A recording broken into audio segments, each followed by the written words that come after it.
tree. Grant me succor.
Greetings, everybody. My name is Coinstamp.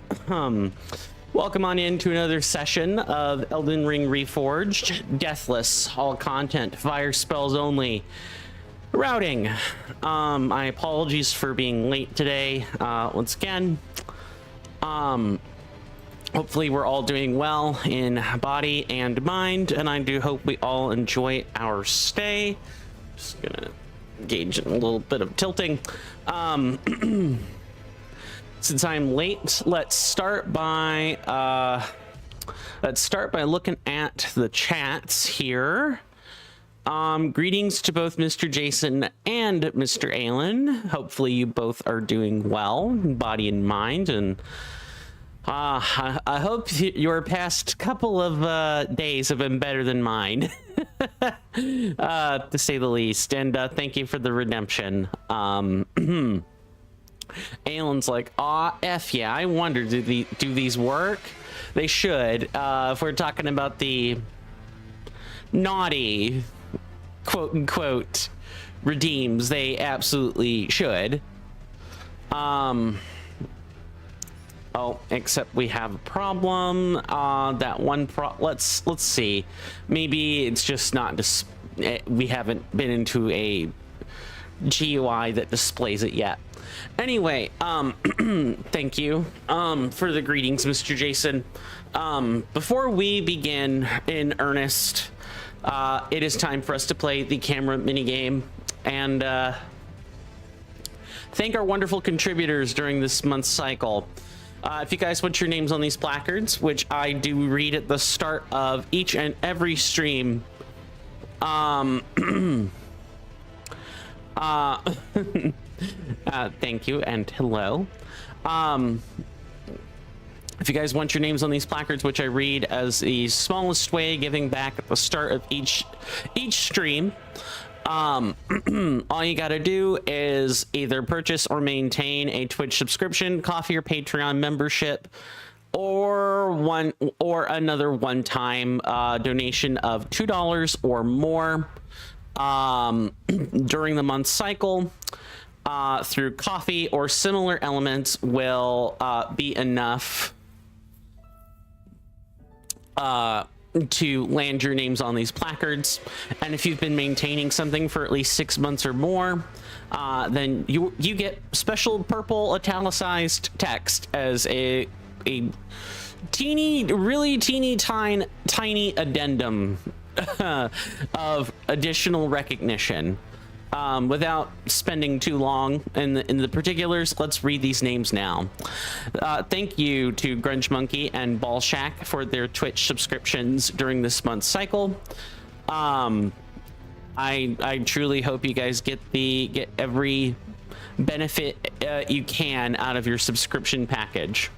I would also like to thank Mr. Rasby the player for his continued patronage over on Coffee. Please do enjoy the benefits and privileges that such a subscription pack or such a membership package entails.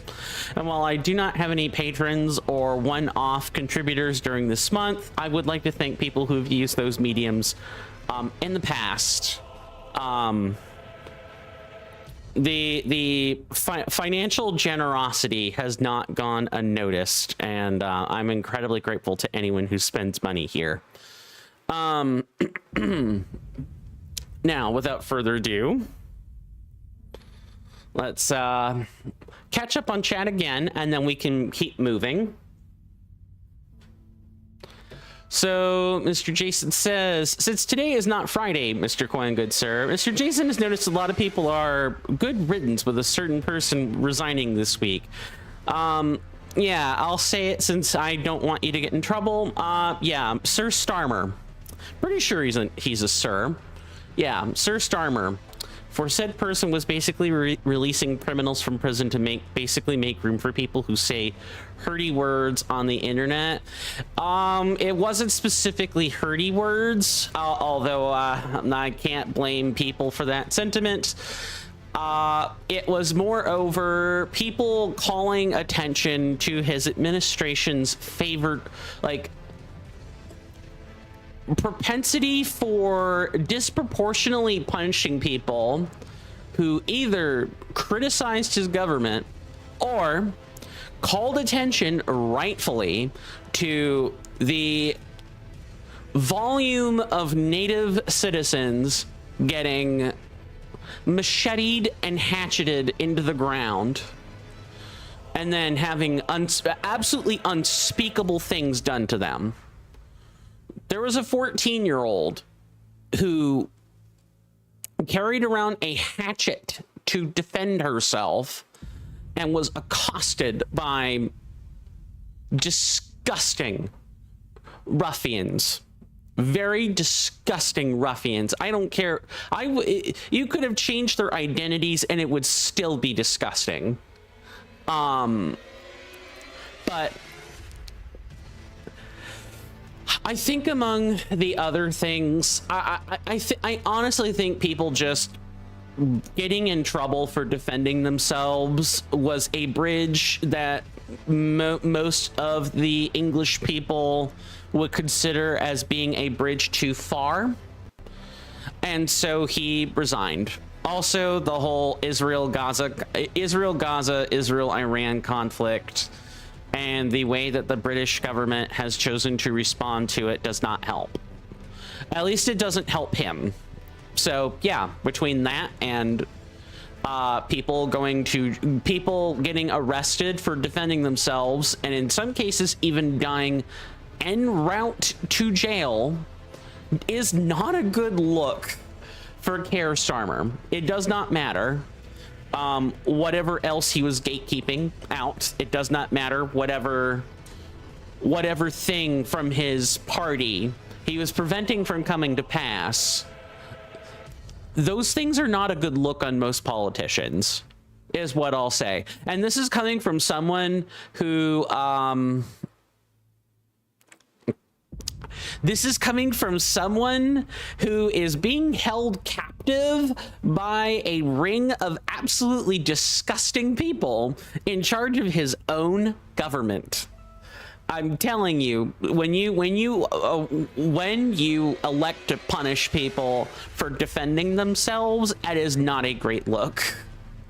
As a member of the United States government, I am being held hostage by people who care more about others suffering than helping to right the wrongs of their fellow man. Yeah, Alan, this was a particularly hot week in geopolitics, is what I will probably say. Let's go ahead and load this up. Welcome on in, Grunge. Good to see you. My apologies for the spotty streams as of late. Hopefully you're doing well in body and mind, and I do hope you enjoy your stay. Yes, that is a riveting conversation topic that you've logged into. Mr. Jason says Mr. Jason wouldn't say hurty words on the internet, good sir, for pettiness like that is beneath Mr. Jason. But Mr. Jason was getting a bit concerned that said person was getting a little too comfy with being authoritarian, and the British public won't tolerate that. Yeah, it just looks bad when the way people choose to not tolerate it is by turning to a party and turning to a couple of parties who are courting xenophobic tendencies, is what I will probably say about that. And being the nicest, most charitable person I can, given what I know about the right-wing political parties. Mr. Jason says it's also a hot week for weather in the UK too. Yeah, you guys are getting like triple degree heat, aren't you? Grunge says I didn't expect to hear Care Starmer loading into the stream. Yeah, I said the name because, you know, I'm an American and I can say that name. I don't want Mr. Jason getting in trouble for saying that name, so yeah, he may refer to his government officials in whatever manner he wishes. Grunge says I'm being held captive by the UK government. I think we're all being collectively held hostage by our governments. I don't like it. Mr. Jason says, yeah, it's a hot week for weather in the UK. Yeah, it is. It's getting quite hot here in the States too. Alan says, so World Cup's been going on, huh? Didn't expect Curacao to do good. Hopefully I've said that correctly. Let me look that up because I don't know what the name of that is. Oh, it's Curacao. It's an island country, yeah. Huh. I learn something new every day. I have to thank you for that, Alan. I legitimately did not know there was a nation in the Netherlands region by that name. Grunge says, yeah, it's a heat wave here. Yep. There's a YouTuber named, what on earth is with the screen tear? Sorry, I got absolutely flummoxed by the terrible, absolutely terrible. I wonder. I'm trying to like do a test to see if it's noticeable. Yeah, I actually think that screen artifacting or tearing absolutely is noticeable. Let me see if there's something I can do to change it. So that would be under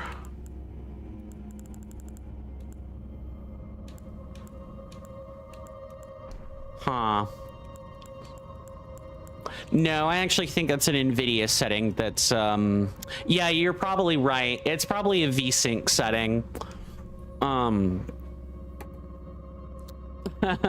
Yeah, for the Americans, that's like, yeah, that's 90-degree weather. Yeah, that's hot. Thank you for the assist there, Grudge Monkey. Let me just do a quick blur filter. I can already see what is going on. The screen tearing is because it's in full screen instead of partial. I did not mean to do that. No, don't keep that setting. I need it to be on borderless. Honestly, if I didn't have an external capture card, this would be fine. But because I do, my screen does weird things. There is still some screen tear, but it shouldn't be nearly as bad. Okay. Mr. Jason says, the only thing that I notice is the dapper gentleman in the top right corner. Thanks.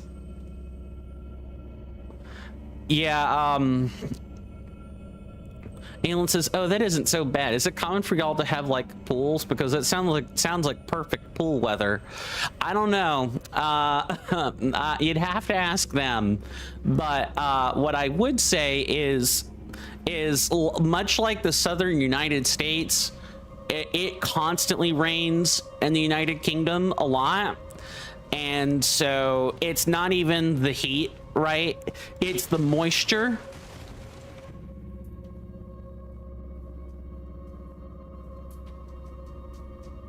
It's the moisture that'll get you, more than anything. Exactly. You even say it in the next statement. Mr. Jason says it's not the heat over here, though. The heat is okay. It is the UK's humidity that's the big issue. Yep. As someone who lives in an area, in a humid two-state area in the U.S., let me tell you, humidity it really just sucks the soul out of you. And my reasoning for that is largely just you can't sweat if there's water in the air. Your ability to sweat is significantly stymied, and sweating is how you cool yourself off in like hot environments, and not being able to do that really sucks. Now that we've gotten that initial wave of conversation out of the way, I will take just a moment and discuss what happened last time on our incredibly short, totally not patent pending stream. Last time, we finished the two very complicated like catacomb areas.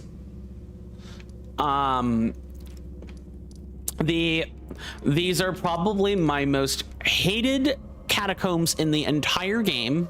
These are Oriza Side Tomb and Hero's Grave, because they have teleporter mazes that are non-intuitive, and tons of dastardly traps that were complicated to deal with.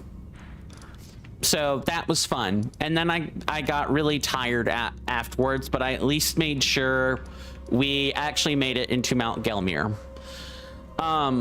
Okay, and it looks like that is displaying properly, which is good. Mr. Jason says, I'm surprised I need a fan. I'm usually pretty cool. Yeah, you know, even if I didn't have an office that was 2 degrees warmer than the rest of my house, you know, and I could like spread out the electronic systems such that they're not causing my room to literally feel like an oven, I can tell you, if you're in a humid hot land,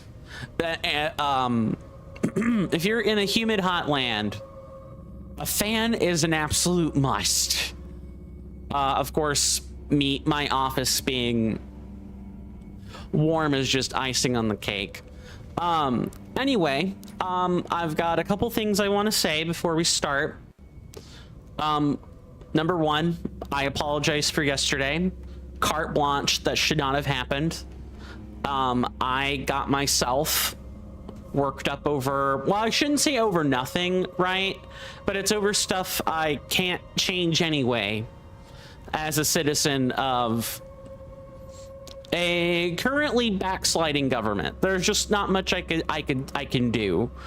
My ability to change anything is limited to the ballot box, or, you know, localized to whatever communities I'm part of. I shouldn't have allowed myself to get so worked up over the state of the world. Like I said in the Discord, I was mad enough to punch sheetrock. And as you guys know, punching sheetrock is, you know, the stuff your houses are made of, is not a great pastime, especially if you're in a house you don't own. So, yeah, I apologize for that, and I'm going to try to do better about that significantly moving forward. I'll probably make a vlog about this, discussing it a little more in detail. I just wanted to get that out there. I'm real emotional, and my emotions are not always safe to handle. So I get really worked up when I'm looking at slimy scumbags, no matter where they are across the globe. I hate that. I hate them. But second thing is I need a little bit of time to figure out what I'm going to do as compensation for yesterday and just the general spottiness of streams lately. I don't know what that's gonna be, but I'm gonna come up with something. You guys have my word on that. Mr. Jason says, and because I am so cool, that makes me Mr. Coin's biggest fan. Oh man. Mr. Jason says, but Mr. Coin, I thought the American houses were made of wood. But joke. Thank you for the check-in, Mr. Shiny. Good to see you. Hopefully you're doing well in body and mind, good sir. And I do hope you enjoy your stay. Mr. Shiny says, speaking of slimy scumbags, I have arrived, Kappa. Well, I realize you're talking in jest, but you are not a scumbag. I promise you that. There are people that are way, way worse than any of us could ever be in a lifetime in the seats of power or elsewhere. They are the ones that are the targets of my ire. I hope your couple of days have been better than mine. I hope everyone's couple of days have been better than mine, all things considered. Alan says, damn, my house is made of cotton candy and paper. Actually, you know what? I can't even comment that would be great, because a cotton candy and paper house in like the southeast corner of the US would not hold up well at all. Like the house would just be sticky, and it wouldn't hold up the temperature super well. Yeah, I would feel for the person that had to live in a cotton candy house. That's like asking the witch from Hansel and Gretel. Gretel. Yeah. No, I had the fairy tale right. Anyway, that's like asking that particular witch to try living in the two-state US area that I'm in with a house like that.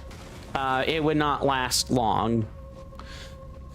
Mr. Shiny says that's pretty delicious. Cotton candy is fine too. I'm okay with cotton candy. I could live without it, but it's not the worst thing I've ever had.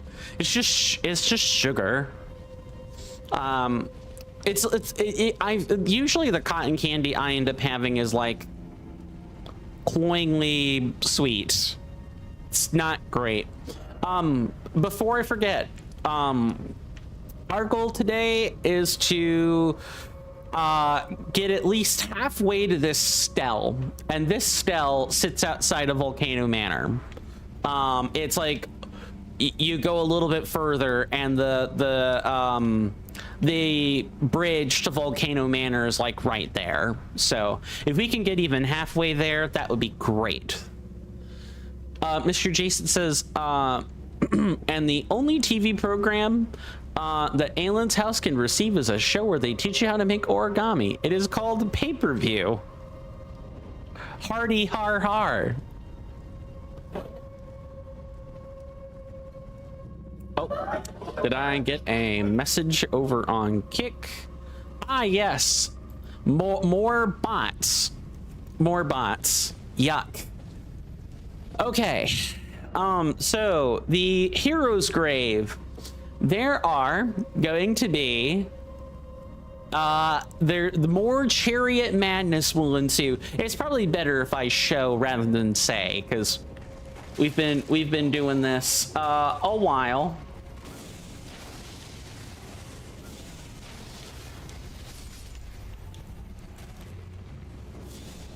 I did not mean to do that. So you see what I mean there. This chariot is going to mob our position incredibly. In fact, we even get to take it for, it's not this chariot, it's a different one that you get to take a ride on. Honestly, this is actually kind of a cool catacomb if it weren't for the fact that jump over.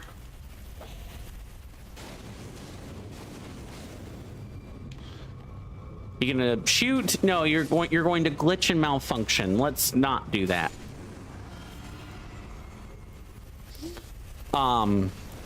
Also, this is one of those things that one of those sorts of games where, or sort of not games, sort of areas where you probably want to garb up and wear fire resistant gear.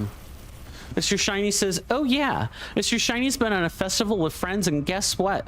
Mr. Shiny managed to catch something very much exclusive to concerts and festivals. Oh, do tell, do tell. Yeah, I think the last time you and I talked, you had mentioned something about a festival. Yeah, I'm color me intrigued. I genuinely want to know. You know, anything to keep myself from thinking about the delirium. Only if you're interested, however, and not anything further than that.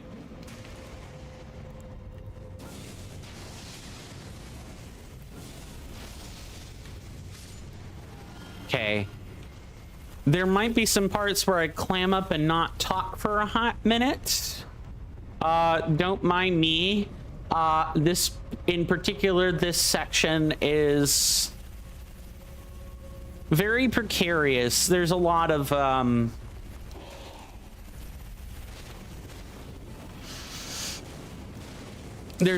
having to pay attention to like where gaps and flooring and ceilings are.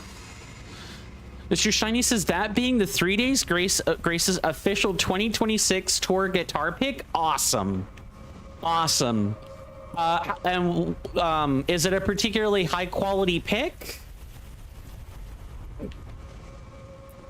I know my dad used to collect picks back in the day, like P-I-C-K-S, in case anyone was like being not sure. Yeah. Ooh, I really gotta be just careful.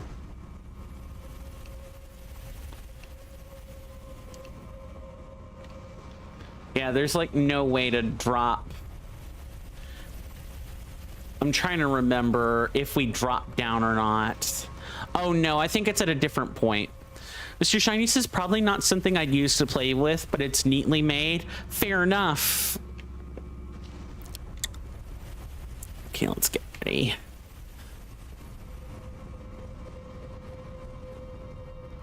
Okay. We're good. We're good, at least for the time being. So, yeah, I remember this. You definitely drop down onto a chariot later, and let's just say the sequence does not disappoint.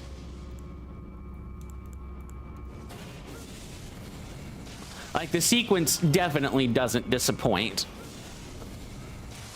Mr. Jason says you could say that was a lucky pick.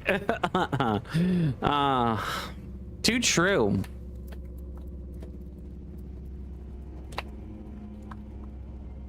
Now about the pick, were they giving them out? Did you have to buy the pick?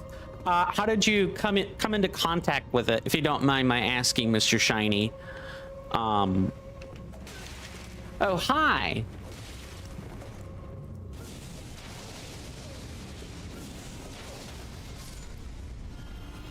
Yuck. Oh, I better drink. I better drink before things get too particularly worse. Pages are not a great thing to bump into here, especially in confined spaces. That's kind of yucky. Mr. Shiny says a few of them were thrown to the crowd during the 3DG show. Oh, so that's better, because that means that wow, that's incredible.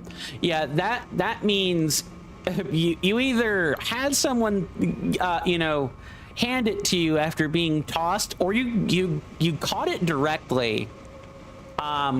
Was it thrown from the live you did say it was during the show, so yeah, the pics would have to have come from the live stage, right?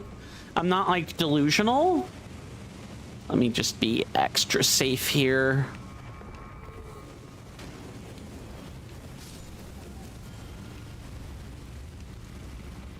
Yep, that would be true. Yeah, that's incredible. You must have caught it in midair. That's pretty impressive.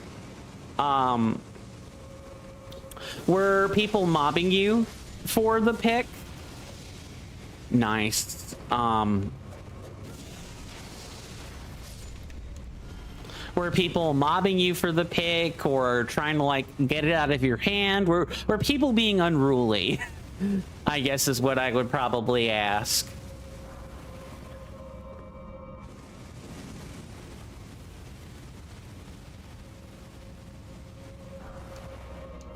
Because that sounds like there would be some potential for mob pit shenanigans.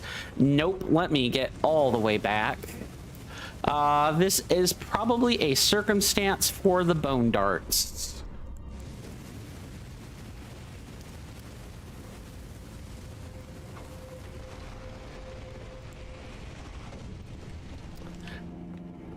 Okay, what else? Let's see. I guess in talking about my 48-hour time period here,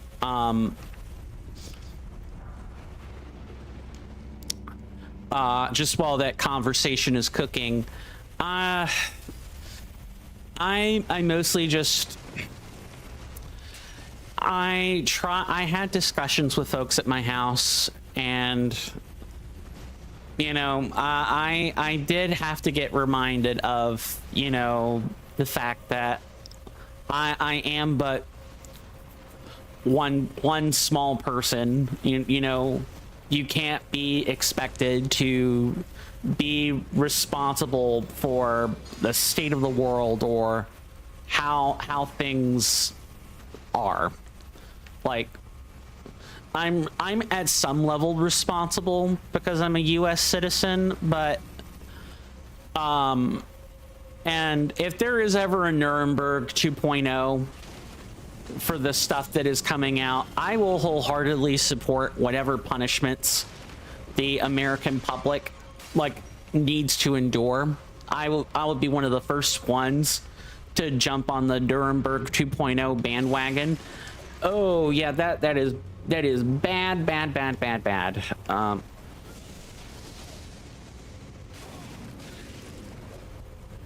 Hold on, I will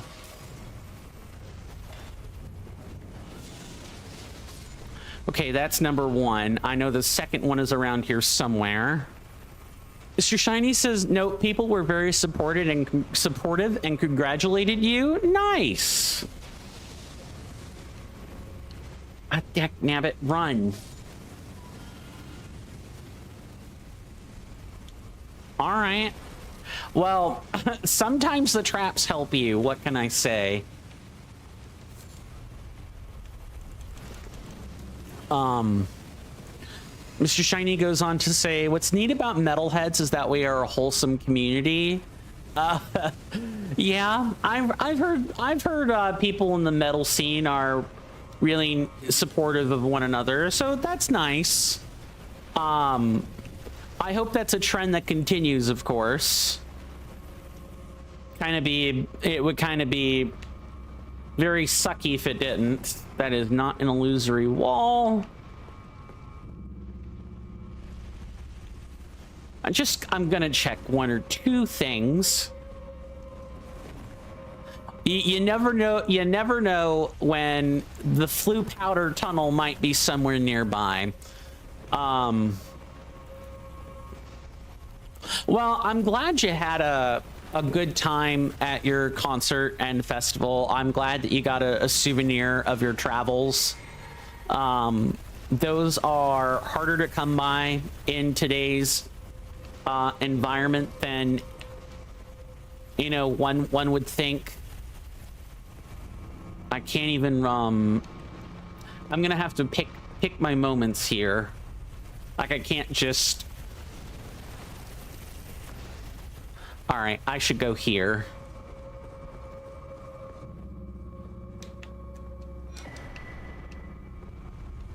I might be dead. No, all right, that's good. Great. Deck nabbit. All right, let me think. I guess we can chat here a second. Mr. Jason says, indeed, good sir. Like Mr. Shiny, you need to pick your moments. Hardy har har. In case the tagging is subtle over on Twitch or other places, we are a dad joke puntastic crowd.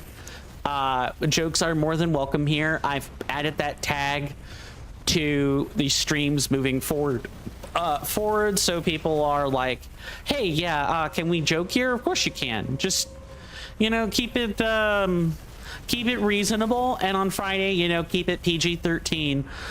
Speaking of Friday, because this is something that I think is going to be a long-term problem, I may need to shuffle around Backlog Friday.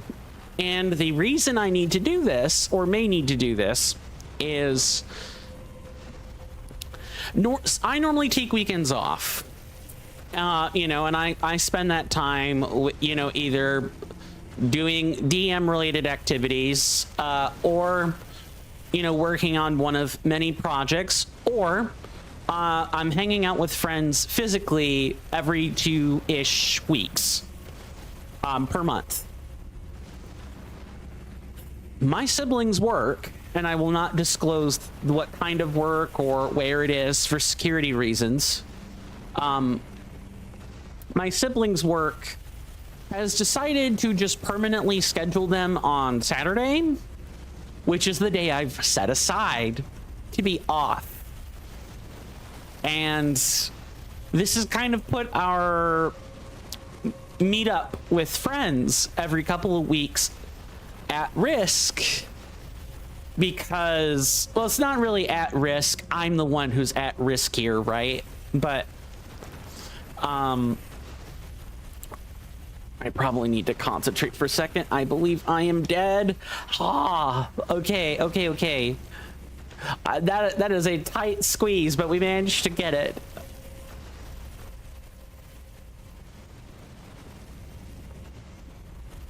I'm not 100% sure yet how permanent this change to our bi-monthly meetups as a friend group this is going to be. It sounds permanent. And if so, I may need to consider shuffling some things around. And or Friday is going to get really tight. One of those two things. The last time that a session, one of our play group sessions occurred on Friday, I did have to keep things tight and be out by 5. I may be able to make it work. I need to think about it. But I did want to put that on everyone's horizon line so that no one was surprised. Like, oh, hey, yeah, you said this about Backlog Fridays. Why is this being moved? Well, it's largely due to, like, what would be considered somewhat exigent circumstances.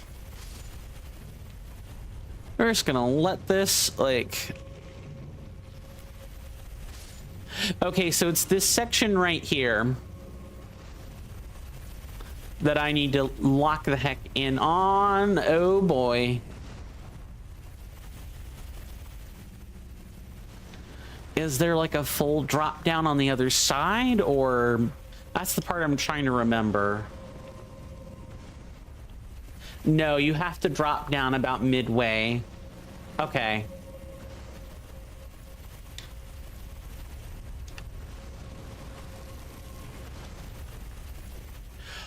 Oh,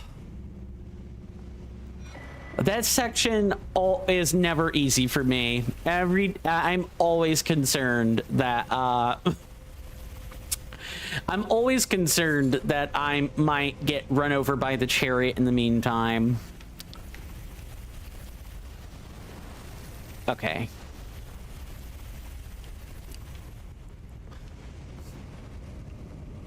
Oh, yeah.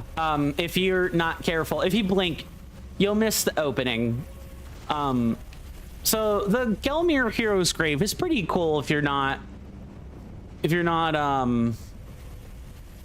like stressed out by high tension platforming situations. Speaking of not necessarily high tension situations, but just situations in general, I wanted to just briefly bring this back to folks' attention. Just real quick.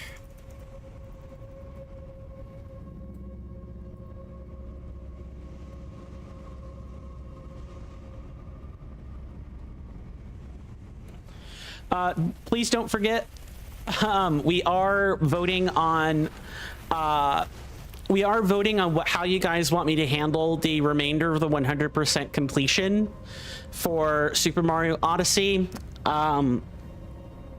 The options are basically, do you guys want me to whip out a guide and grab each power moon that way? Do you guys want me to steer? Do you guys want to steer me toward a power moon? As like a community interactive thing? Or do you guys want me to, do you guys not care which one if I make the attempt to find them without help first? Like, i.e. attempt to find them on my own without other stuff going on. That is to be due at 10, that vote item is due at 10 p.m. Eastern Standard Time tomorrow night. So if you guys want to influence how the streams are being done, especially if you are a subscriber on Twitch or through some other medium as one of our senators, one perk that you guys get is an extra vote on voting items.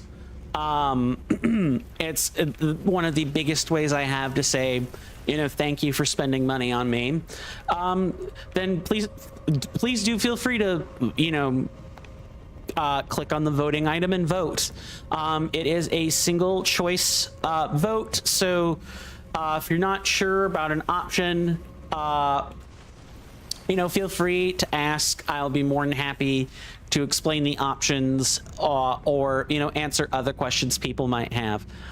Alan says, okay, I am now in a big Y. Big Y? Like a family Y or a different Y?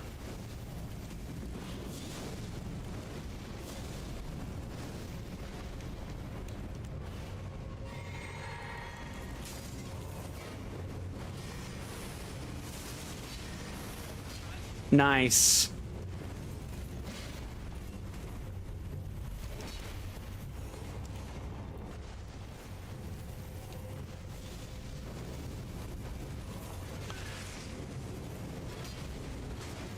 One second, and I will look at that.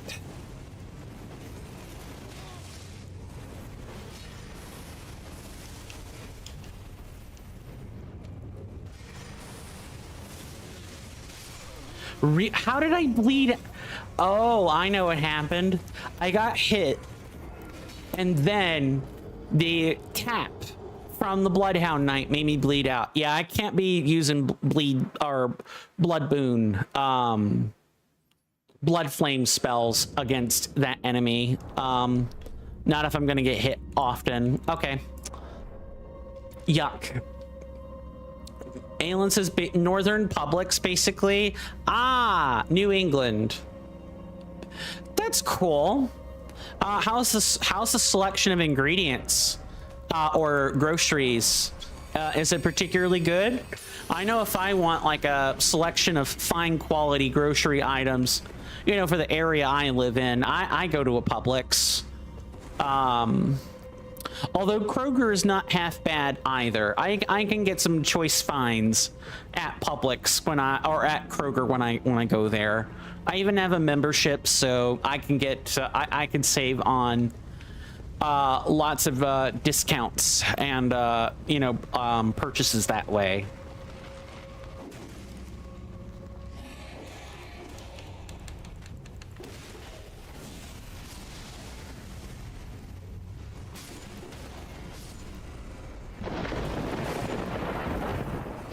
Off in the distance, my senators and inductees, that is an ad storm. In about 5 minutes, it'll blow over us, and then we can get right back to the gaming. Thanks. And don't worry, guys. I don't intend to retire early today. I have rested specifically to make sure of this.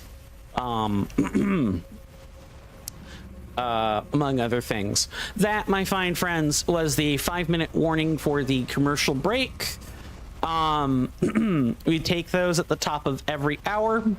And during that time, there will be ads served up on Twitch. There will be a little timer to the left of where my webcam is in the top right-hand corner of your screens. That timer will indicate how long the break will last. If you guys don't have an ad blocker or Twitch Turbo or something like that, which the US government recommends, and it's pretty telling when they recommend an ad blocker, do feel free to take a break. I'm going to be getting up and stretching at the same time. I will probably return with a drink of my own because I'm getting quite thirsty. And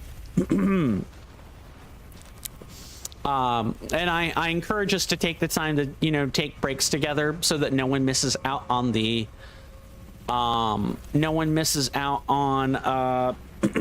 the content, the quality content even. Oh, let me not do that. That said, once that time is over, the ad break should have finished. I'll be back at my desk and we can pick right back up where we left off. It'll be a fun time. I'm gonna make it one of the best damn streams anyone has ever listened to. You know, at least as far as like small content creators concerned.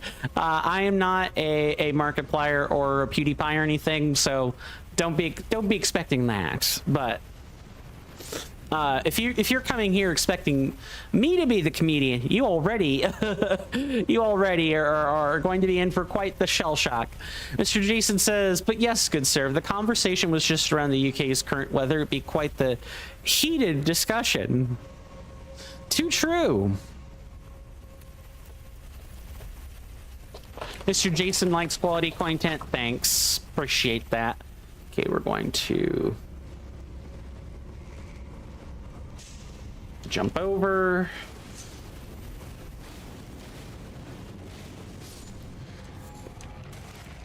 And unfortunately, the Gelmir Hero's Grave is one where I do have you do have to do quite a bit of killing. Where does he? Okay, he stops literally right there.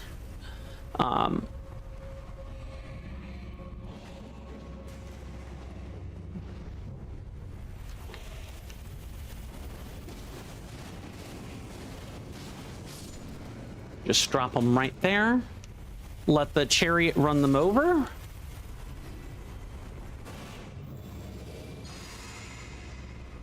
And then I keep an eye on where that chariot is. Okay. Oh, and yeah, touching lava really, really hurts. It hurts a lot.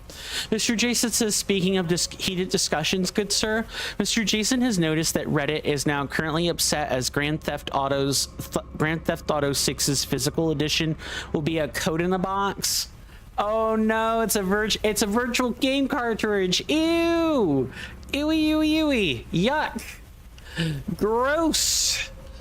And it's not like you pay more for a physical cartridge, right? It just straight up is not available as a physical cartridge slash you know, disc or whatever. I'm gonna wait right here so that we're not having to deal with an incredible turn of events during the commercial break. I did not mean to do that. I'll have this ready. Mr. Jason says, basically, yuck. I mean, thank you for reporting, but yucky. Gross. Oh, get away with the physical cartridges, I say. But well, we'll pick up on that after the commercial break. See you guys then.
sorry about that, folks. I am back. I hope we had a wonderful commercial break. You know, managing to do something productive. Hold on, I need to like check something. Which code was... Okay, so that's happening in the... Sorry, it's a hiccup with Social Stream Ninja. 1 second. 6B, okay. Yep, I can stop that one and remove it. Okay. And I'll have to like fix up Social Stream Ninja a little bit later. Mr. Jason says, according to Mr. Jason's current watch later list on YouTube, I am on video 1 of 248, and the video's about the legend, and the video is about, or oh, the videos plural. I should have read further. About The Legend of Zelda Ocarina of Time do not begin until video 133. So as always for Mr. Jason, Mr. Jason will probably have completed 100% the game before Mr. Jason has even gotten close to watching those videos, good sir. Yeah. Let's not leave that on the pause screen too long. Mr. Jason did something productive this weekend, good sir. Mr. Jason removed himself from moderator from more sadly inactive channels. Have you been keeping an eye on the channel that mentions when people leave? I want to say there was at least 1 or 2 people that you have previously talked about that have left the server, but I'm not sure if you I wasn't sure if they stuck around as per the contractual agreement. Let me point out the precise channel in a filter. 1 second.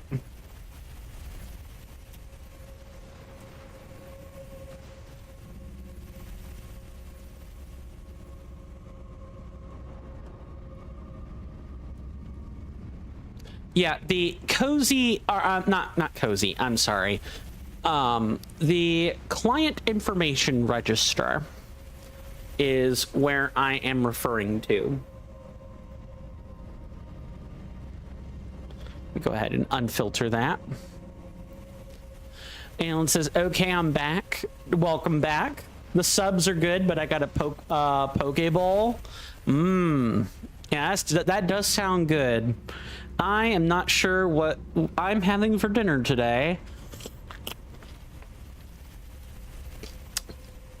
Sorry, your Pokeball made me think of that.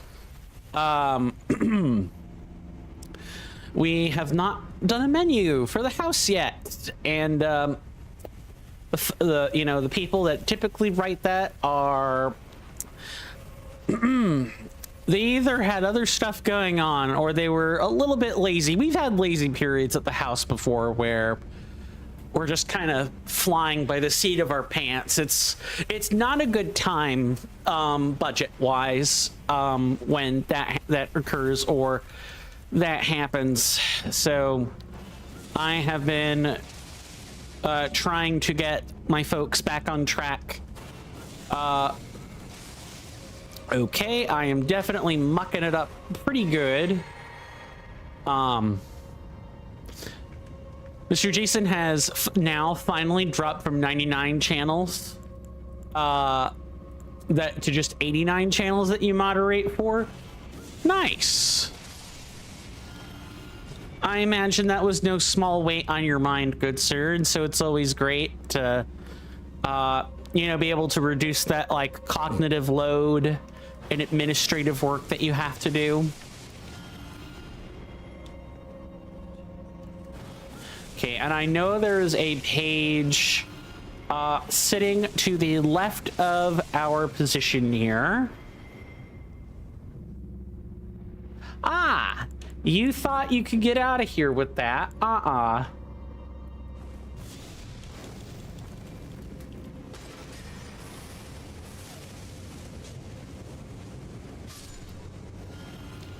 terrible. Yeah, that's making me kind of want that Pokeball is making me want you know, some like sushi for myself, or you know, like a I'm sorry, my brain is short-circuiting. Like a bento box. It's making me want items in a bento box.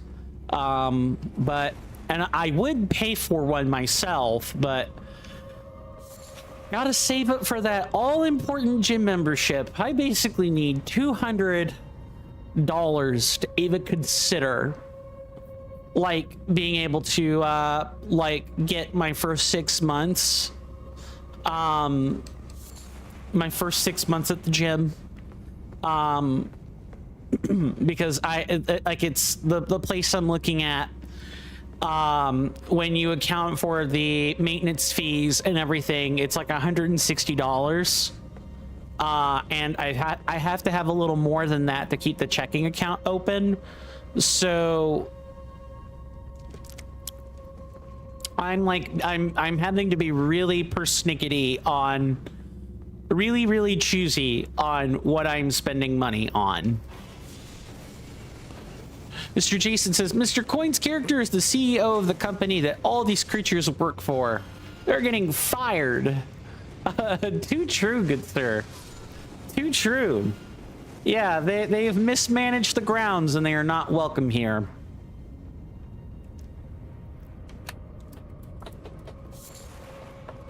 I wouldn't be fighting them over again if it weren't for the fact that we died like midway through the route.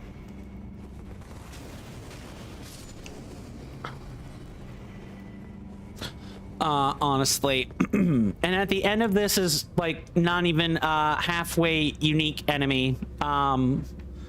It's like a slightly retooled, reskinned Red Wolf. It's in the name. And this is assuming that it hasn't changed from that entry either, and it's become like something else.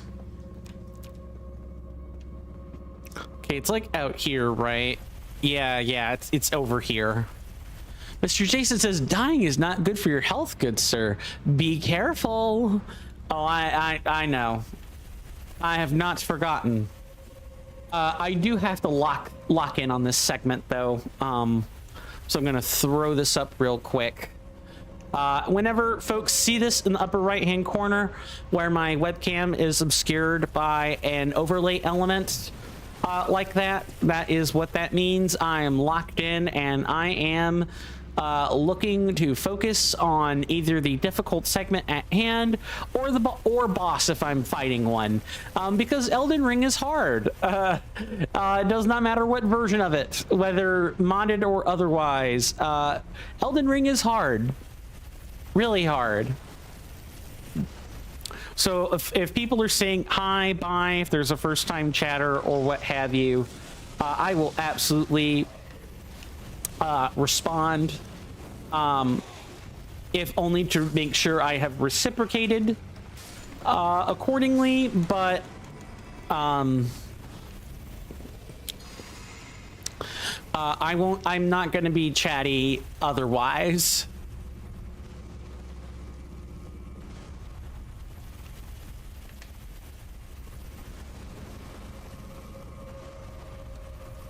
That is too far, and I lost 230,000 souls. Runes, excuse me. Mr. Jason says, I like that the chariot's too friendly fire. Oh, that's great. I often set them up. I often set them up to do that. Yeah, being able to make them mow over really annoying or otherwise hazardous enemies is very fun. Very fun. Okay, I think I can even make it over here. Yeah, I sure can.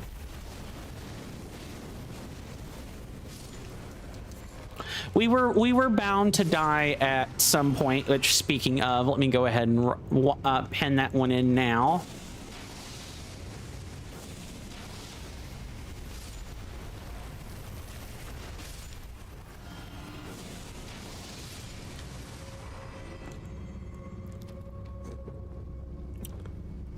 Okay, how locked in is the game gonna make me be?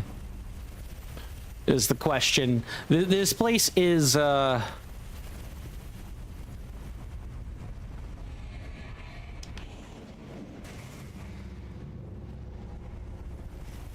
over here.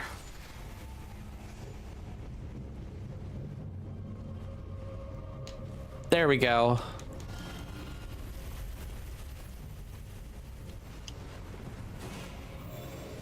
Mr. Jason says it's a shame that you cannot destroy the chariots. You at the very least can't destroy these. You actually can destroy a chariot, but you need an overworld hazard to make that happen. For example, there is a chariot that you can find pretty early on in the French folk hero's grave, right outside of the Cave of Knowledge. That chariot can be destroyed. I was about to say, don't do that.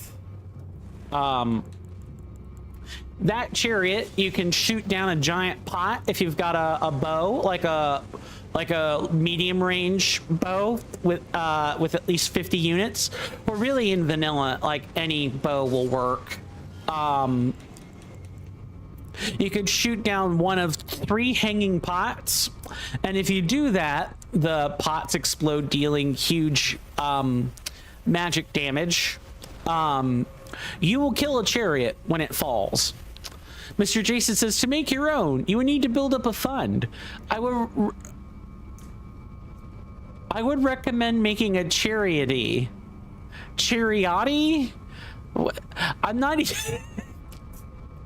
I'm laughing at how my brain is distorting, trying to make sense of this joke. A charity. A charity. Yes. That's great. I understood. That is crunchy, though. That is a very stretchy joke, even by Mr. Jason's standards. Very crunchy.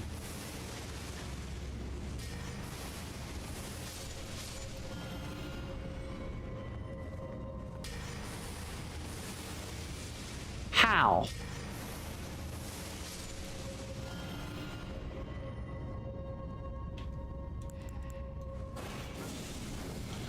How is this page, like, over here to the left? How are they, like, not locked in on the fact that there is someone casting spells literally right outside the entrance? That makes 0 sense.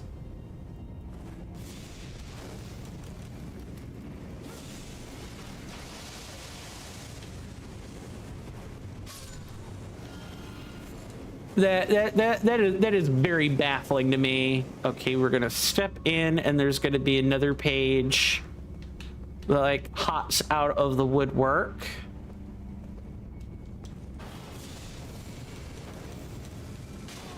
How?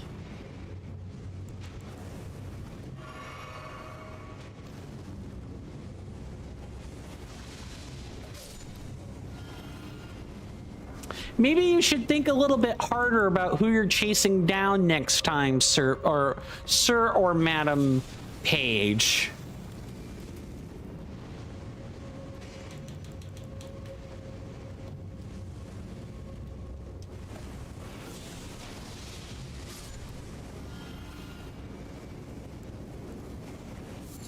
Actually, I'm pretty sure I've died twice, so I'm gonna go ahead and mark a second death there. I'm thinking about food, and it's not the greatest for my health. I should be thinking about other things. Let's see. I haven't really made too much progress in game dev. I've gotten a little bit sucked away by playing some good old Fallout Tale of Two Wastelands. I don't want to be spending too much time on it, but I mean, I'm in a little bit of a stage of like writing block, so I'm like, well, I'm not gonna force myself to like write things out that I'm either having issues with or not feeling up to it. You know, no great game is, you know, produced in haste. Not even a live service game is produced well in haste.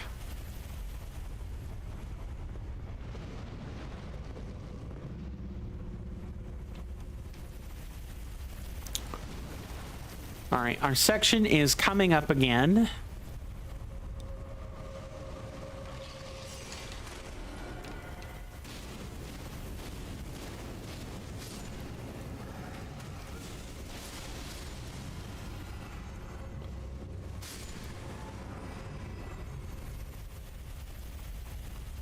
Okay, can I do it this time?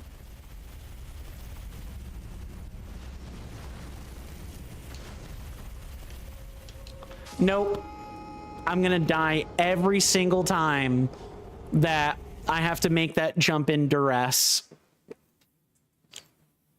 I actually probably need to make it with the chariot not facing where I am. Also, I'm running, I'm not running low on rune arcs, but I don't want to be popping them if I'm just going to be dying to the same segment over again. So let's not do this with rune arcs. Let's try not to do that with rune arcs. Okay, jump over.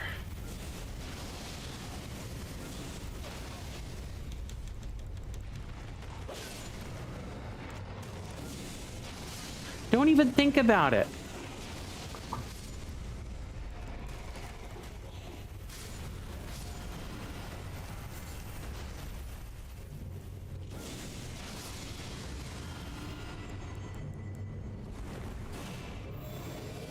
We only have slightly less health than than before.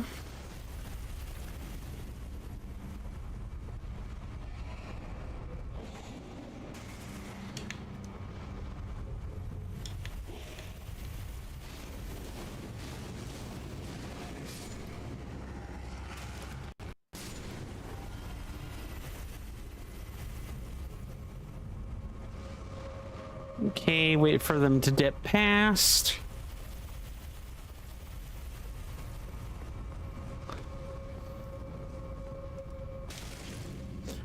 Wow, that is terrible. Yeah, that's gonna be an immediate drink.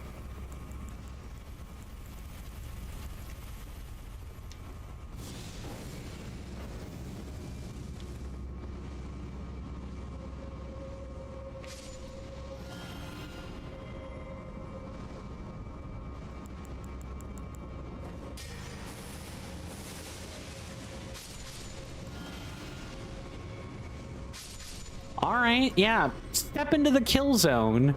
That's great. Yeah, please continue to do that.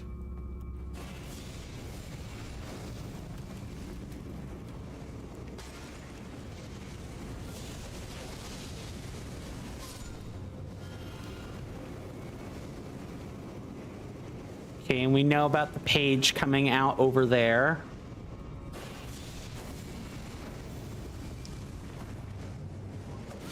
How?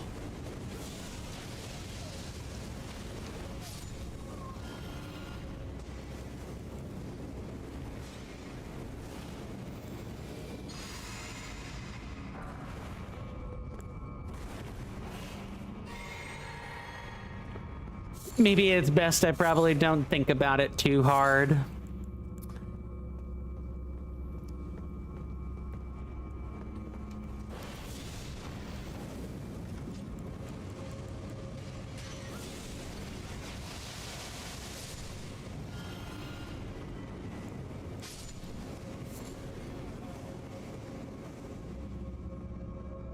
Okay, so the issue is like this upcoming section. I've died to it 3 times now.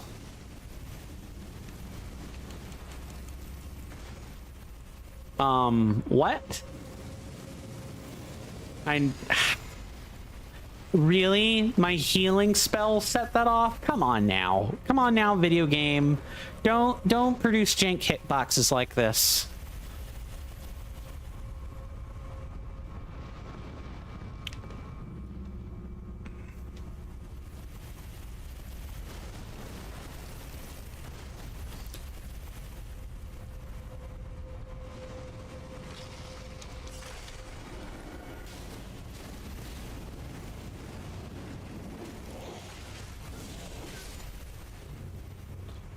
All right, it's fine, it's fine, it's fine. Yep, it's not fine. It's not fine. I was tabbed in on the wrong flask. Okay, I've changed my goal. We are not leaving this area. Grunge says, I finished my classes yesterday. Nice. Took the final exam. Awesome. I take it you'll probably know how you did in like a week, like officially, right? I know in the US, it takes me, when I was taking exams, it took like a week, or like 14 days from the time that the final exam was administered. Grunge, August? You'll know in August. That's in a couple of months. That's, no, it's like a month and a week, roughly. That's a long time to go without knowing your grades.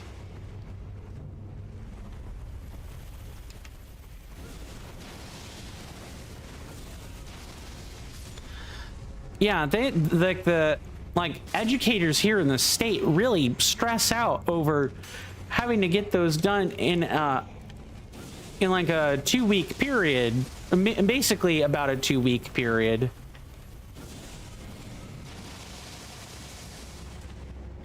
How did that whiff?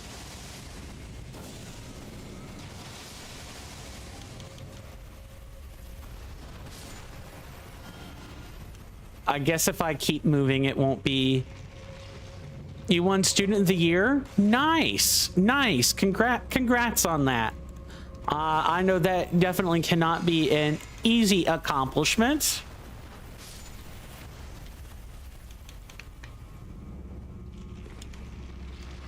Oh yeah, absolutely not. Get back into the cubby. Mr. Jason says, coin stamp, when I was doing exams, it took me a week or 14 days. But good sir, 14 days is 2 weeks. Yes, I know. I just realized that I said I was redundant. Oops.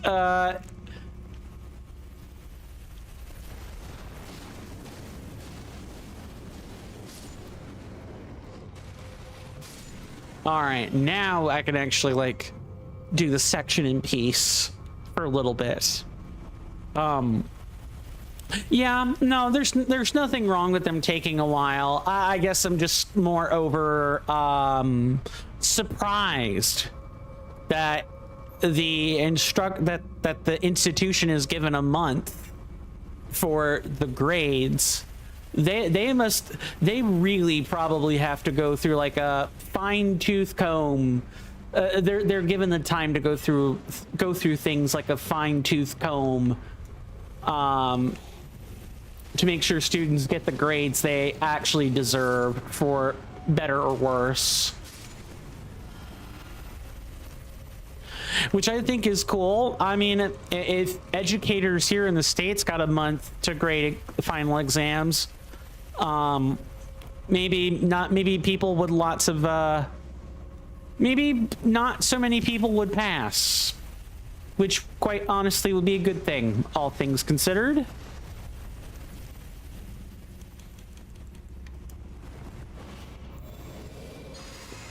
Grunge goes on to say, there are a lot of exams to look over for multiple centers. That makes sense. Yeah, I guess that's just a difference from you know, how things are done here versus how they're done over there, which is totally fine. I should probably also say that some of that is institution dependent. So like, you might not expect such a quick turnaround time at like Harvard, for instance, whereas some place like UGA, like the University of Georgia, would be expected to have a shorter turnaround time on final exams. Mr. Jason says, something random but nice. As of today, Mr. Jason and Complex David have been friends on Discord for 5 years, good sir. Nice. Did you commemorate the occasion?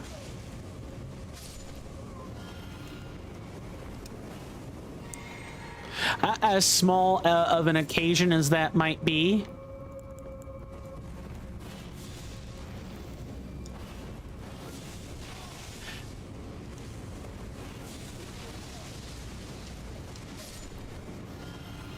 Yeah, I'm constantly getting hit by pages. I think I have to double roll to get out of the range of that, which is just fine, I guess. Mr. Jason says, indeed, good sir. You did commemorate the occasion with something small? What did you commemorate it with? Did you share that bit of information with Complex David? Or maybe perhaps he remarked on it first? Just curious.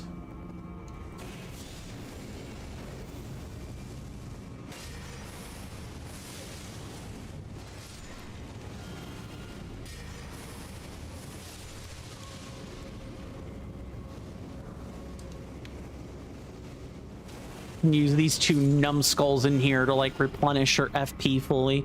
Mr. Jason says, yes, and Complex David even gifted you Discord Nitro. Wow, that is really nice of him. He did not have to do that. Discord Nitro is not a great bargain for the amount of money that you're spending on it. So that's incredible. Yeah, and my neighbor has decided to mow their lawn at this time. Actually, no, it looks like they're taking a Sawzall to something is what's going on. I'm probably gonna have to lock the heck in on this segment, guys. I apologize, but I keep dying here, and that needs to not be happening.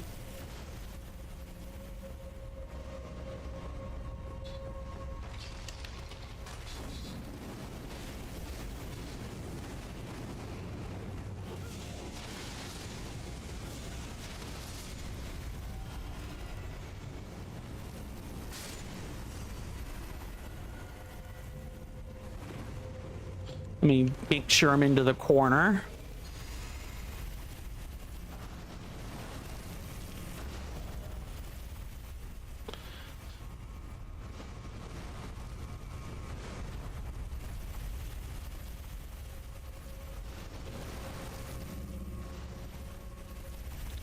Mr. Jason says, is the chariot an okay a one-hit KO to anything? Yeah, basically, whether to you or to another enemy, it is a one-hit KO.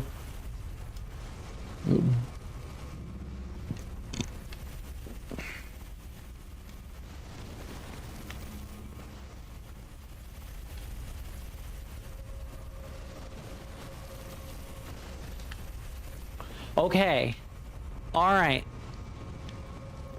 And as soon as we get rid of the Bloodhound Knight,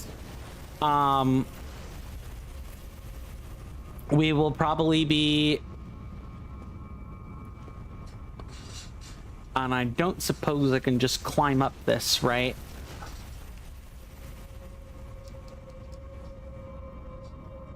No, I am intending to fight that knight, but I wanted to see if I could rain hell from above, and actually we can, which is incredible.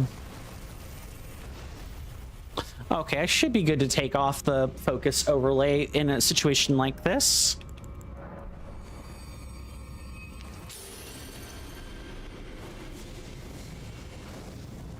Let's see if I'm right, or if he's gonna like teleport up here or something.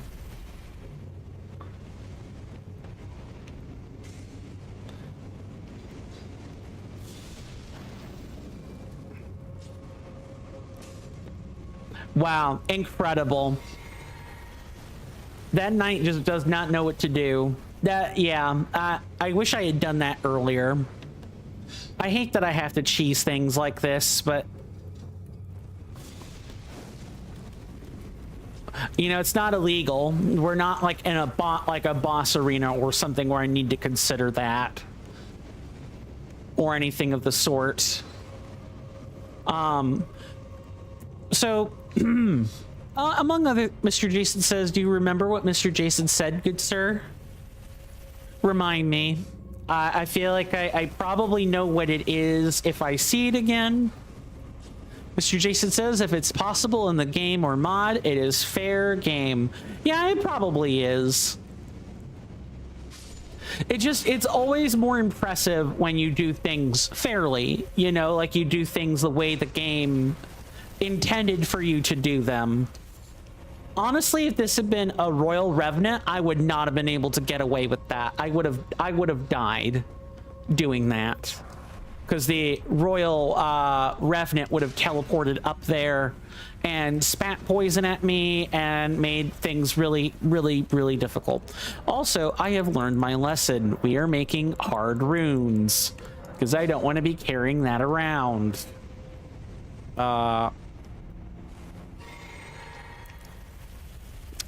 All right, maybe now. Oh, you know what? I am forgetting something. And this is the...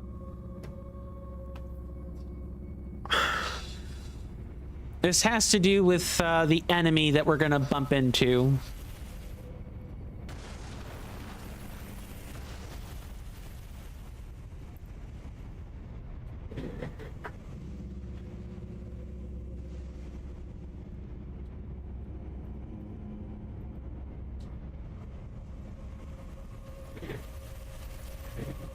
There's just a random cemetery shade down here at the bottom of this shaft, sitting in a corner, and you don't get any help for dealing with it.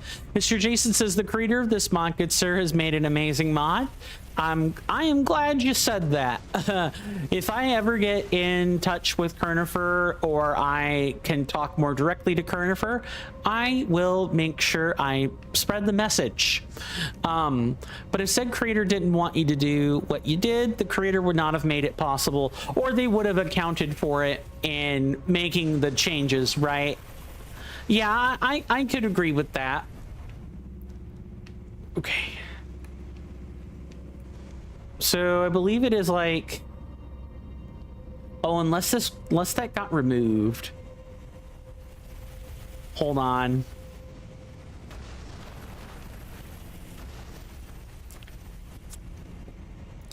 I'm gonna have to lock back in, because I'm about to have to fight in a very confined space against an enemy that attacks basically as much as a Royal Revenant does. Let's see if I'm right. Wow, impressive. I didn't think I could stand on the lip of this, but I guess I can.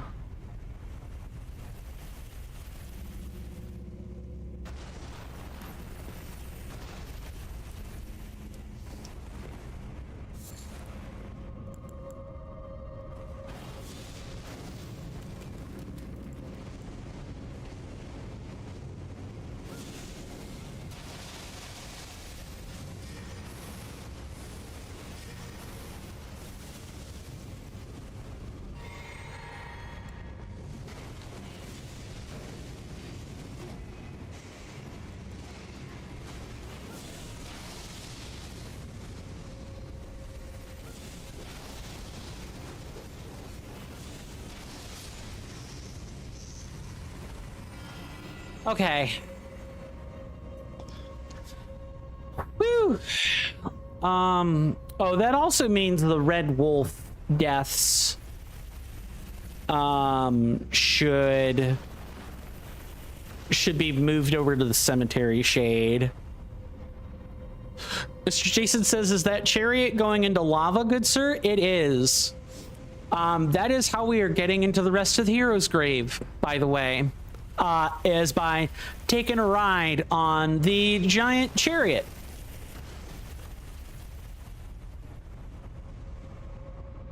Just as soon as I tally the deaths here, I am more than happy to show off the particular thing I'm talking about. Mr. Jason says, taking a lavally trip on a chariot, eh, good sir? Too true. It is a lavally trip. It is also a lovely trip at the same time. And that's fine. So, see the back of that chariot? We'll see it again as it comes into view. But this particular chariot is not like a lot of other chariots where there's no backing. There's a platform on the back with like a little bit of a square lipped platform you can stand on. Yup. We have to drop down from this crossbeam up here on top of the chariot and not die. That is what's got to happen. And you have to do it when they turn around like that.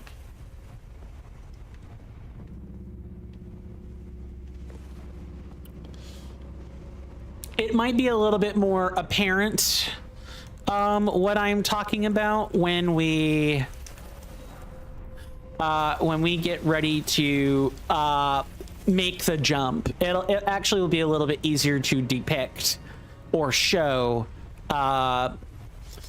you know, in the actual cross beams themselves.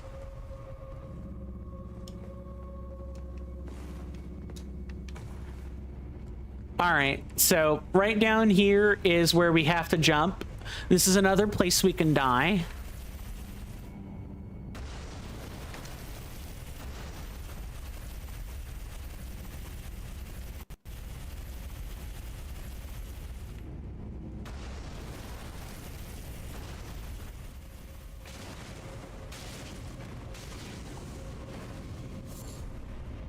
That was close.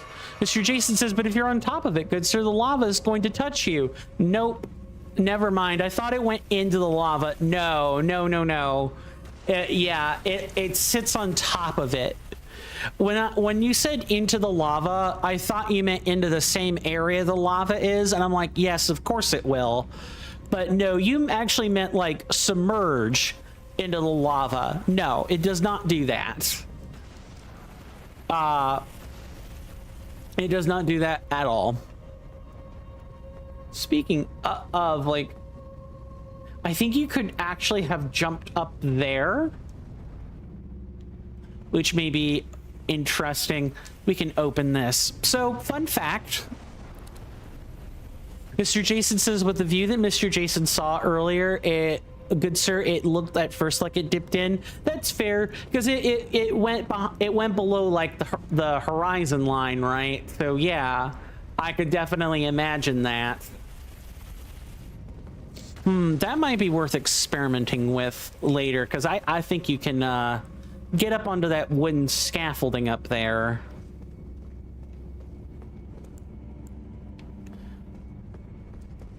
All right, so I know there are skeletons in this room. I think it's on this second rung right here, or second set of stairs. Never mind. I definitely know there is a second or a section with stairs like this where there are skeletons. Well, guys, this is either going to be the Red Wolf of the champion, or it's going to be a different boss entirely. Mr. Jason says, Mr. Jason assumes you can't land on just any chariot. Is that correct? Yes, you cannot. This chariot is special. This chariot is special. You can land on it. A lot of the other ones, if you were to end up in a position where you could jump on them, you would die due to like nearly constantly active hitboxes. Even if the chariot isn't moving, just touching near where the spiked wheels are is enough to die. So it is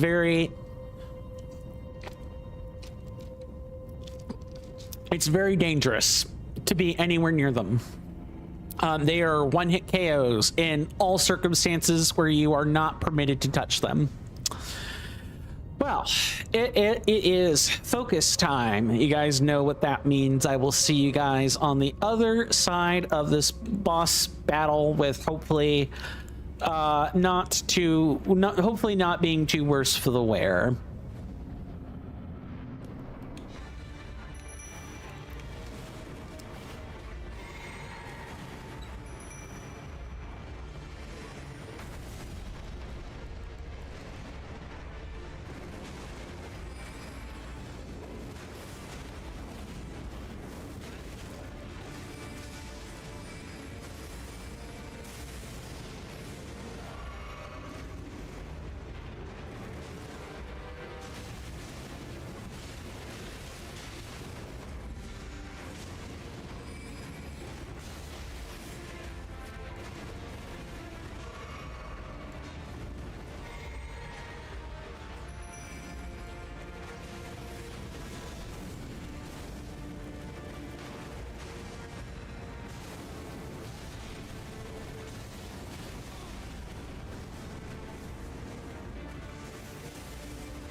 Yeah, I thought I would probably die there.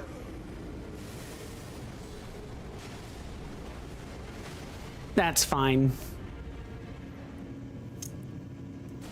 That just means that now with full resources, we probably have him. Okay, so it is a Red Wolf of the Champion. That has not changed, which is good. I was worried this might have been replaced with, like, I don't know, like a modified form of a Erd Tree avatar again, where it was flaming or something, but no, that appears not to be the case. All right, let's get her done. Nothing to do but try again.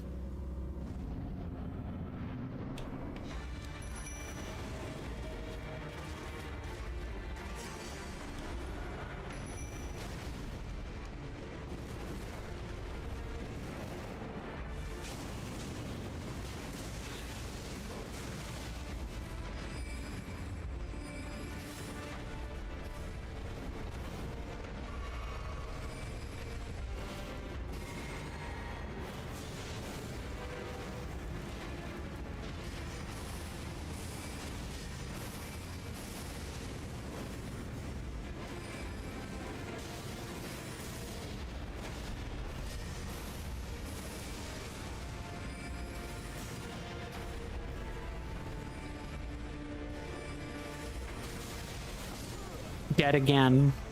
Never mind, we don't have him. I should have just shut up and said nothing. Okay, so I feel the correct answer is probably not poor Kristoff. It is probably this actually may be the case where I bring out the demi-humans again. I do not expect them to last particularly long, but like the swarming tactic will probably serve us well. Let's give it a try. It's gonna be... Make sure I get them correctly.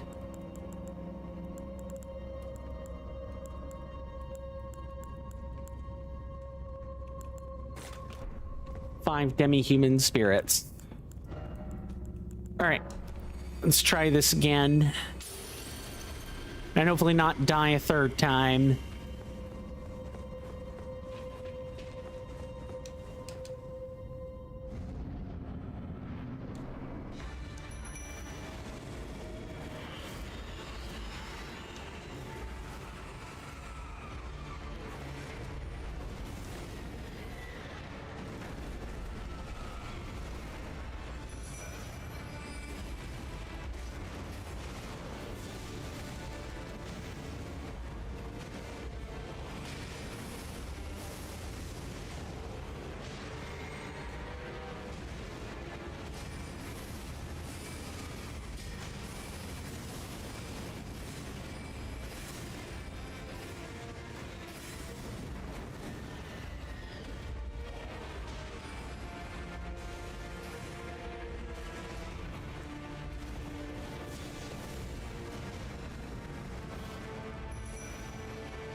That's just so fast.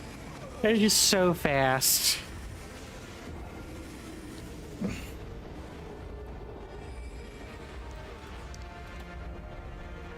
Mr. Jason says, "Oh, by the way, good sir, you missed one Mr. Jason message. Mr.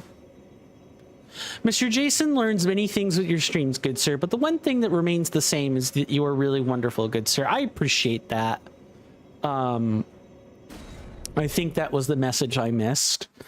Mr. Jason says, "Oh, by the way, I already read that part. But also Link is doing a Wolverine-like poison run of Elden Ring.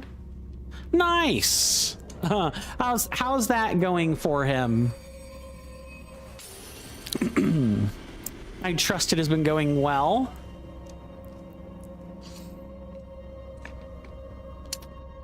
Well, that probably means things like poison greases or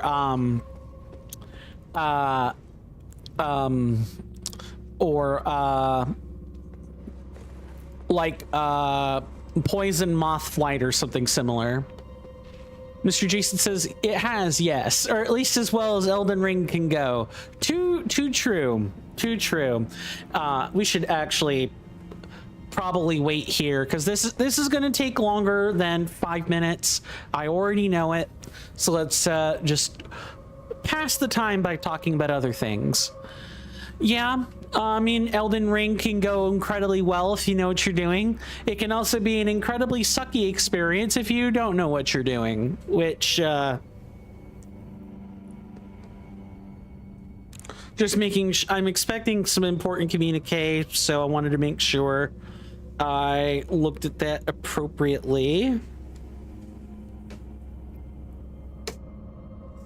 But, methinks it may or may not be going all that well. Poison's kind of a rough sell in Elden Ring. You hear that off in the distance, my senators and inductees? That is an ad storm. In about 5 minutes, it'll blow over us, and then we can get right back to the gaming. Thanks. Welcome to CoinStan. Have you been enjoying the live and or long-form content? How about the community? If you have, consider becoming an inductee of my hallowed halls. Do this by following my Twitch or my Kick channels, or by subscribing to my YouTube channel. These are free and easy methods of helping me out, and I'm very thankful to anyone who chooses to do those things. They only take but a few moments. Please also join my Discord server because that's where most of your perks are banked right in. There's plenty of conversation for everyone. Don't miss out by skipping out on the server. If you want to become a senator instead amidst our hallowed halls, do that by subscribing on Twitch or Kick, or by purchasing a membership option on Patreon, Coffee, or YouTube itself when it becomes available. If you're not sure where the finger-tingling bargains are, just ask me, and I will tell you where you can find the best deals. No matter which platform we're talking about, you'd make this man's heart leap out from its Faraday cage if you check those options out. But otherwise, you guys being here is enough for me. Thanks again for listening to that stuffy sales pitch. But now, let's return to the quality content. Thanks for putting up with that, folks. That is one of two major shills for the day. That was a good indicator of the warning prior to commercial breaks. We do take them at the top of every hour. When that time comes, there will be a timer to the left of my webcam in the top right-hand corner of your screen. It will last for 3 minutes. That's how many ads I service up, and as well as how long I intend the break to be, just generally speaking. I highly encourage anyone not running an ad blocker. I even encourage people with ad blockers, because twiddling your thumbs can't be a great experience either. I encourage everyone to take a break. We all take it together. Because I'm going to be doing the same thing. I'm going to be getting up, stretching, doing other things. But I am not the arbiter of your time. I'm not the arbiter of anyone's time. Spend that time however you like. Once those 3 minutes are up, I will have returned to my desk. The ads will have finished, and we will pick up right where we left off. Now, let's catch back up on chat here. Mr. Jason says the enemies of Elden Ring are pretty glad that troll creator Mr. Jason isn't in the world. I will wipe the floor with all of the bosses by putting them in unintended areas. Mr. Jason says that I've already found the best deal. Mr. Coin, I appreciate that. Mr. Jason says, Mr. Jason might not bother to pre-order Grand Theft Auto 6 tomorrow, good sir. If there is no disc, good sir, Mr. Jason doesn't want or need it. Ah, yes. You want a physical copy of the game. Yep. I totally get that. Mr. Jason says, and that's another 80 pounds for Mr. Jason's upcoming The Legend of Zelda Ocarina of Time pre-orders. Well, good sir, I have a question. What would you do if the Ocarina of Time pre-order was available only via code in a case? The way you described GTA 6 to be, would you also not bother pre-ordering it? Okay. I admire the consistency, good sir. I admire your consistency. That is what living by your principles is. What that means. Being willing to sacrifice something you would otherwise want if circumstances contradict your own principles. That's a good quality to have. I'm hoping that Nintendo has learned their lesson between the losses in the Pal World suits and other stuff, but I'll say more after the break. See you guys then.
Sorry about that, everybody. I am back.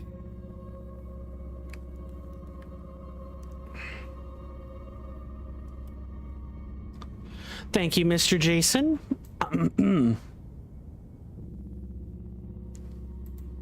Mr. Jason says the last time that Mr. Jason turned on his Sony PlayStation 5, good sir, it was for Like a Dragon Pirate Yakuza in Hawaii on May 16th, 2026. I believe at that time. No, I can't say that Mr. Monkey Funk was playing it during that time. No, that was like a couple of months ago. You know, if you don't count the main voice actor, the game is, you know, mostly fine.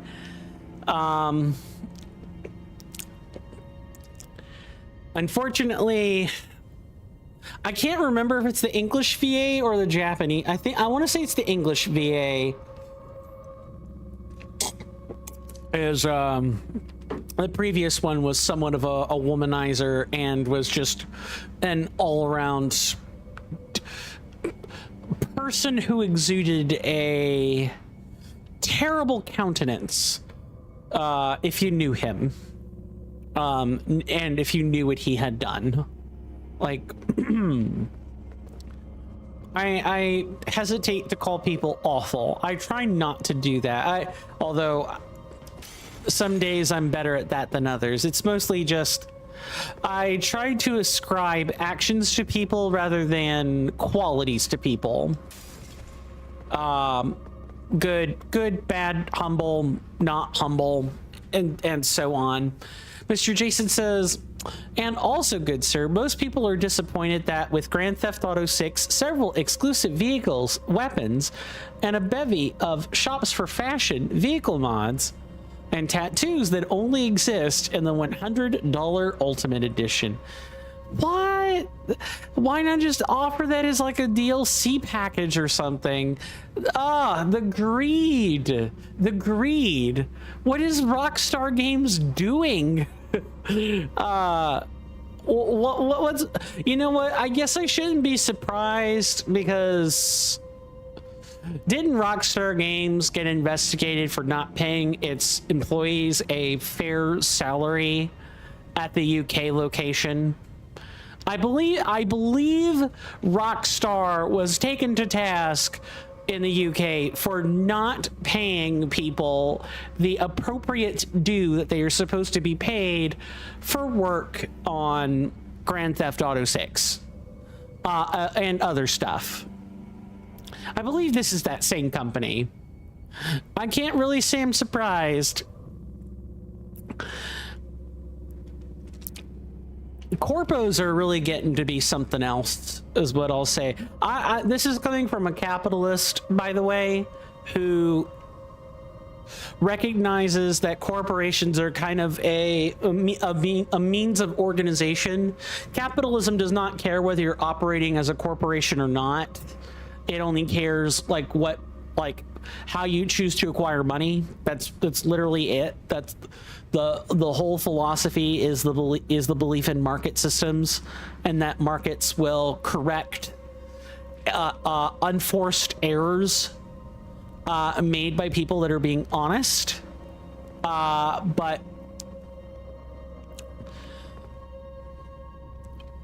I'm not sure the capitalism of yesteryear fully accounted for the power of sorting algorithms, and that is people being manipulated into products that they would already buy anyway, while simultaneously not buying products that they would never be exposed to, as well as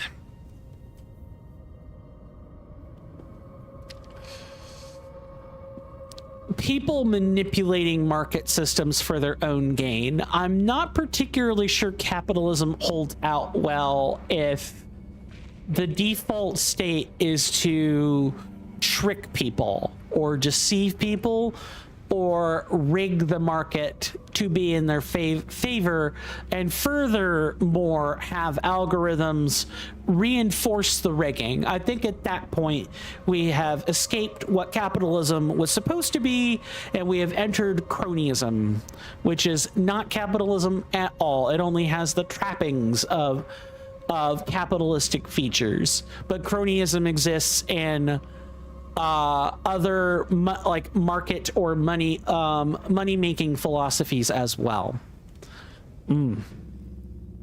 Yeah, well, I mean, show Rockstar Games that you're not gonna buy their stuff, right? Like, put, you know, stick to your principles, put your money where your mouth is, that kind of thing.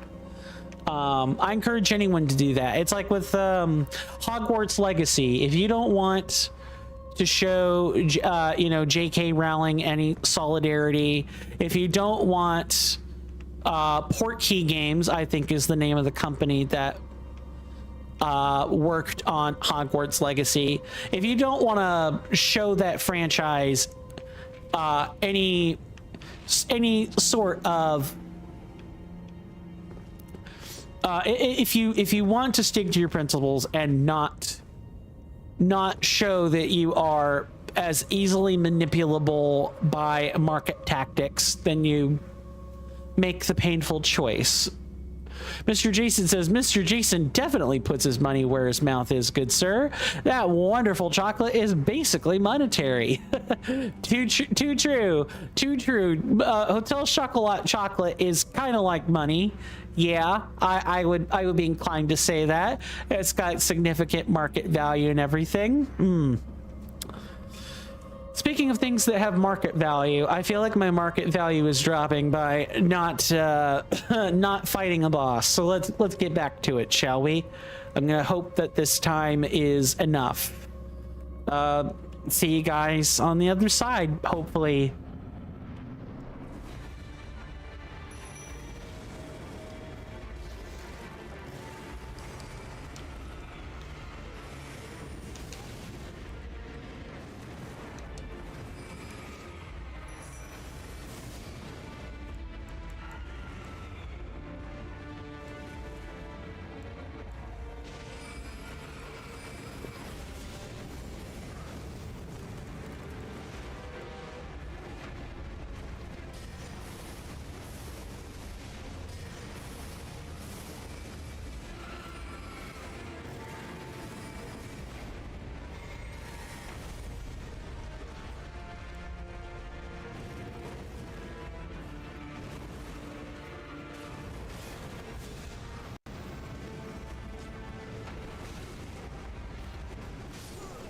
Yeah, and my own spirit ashes trap me in that.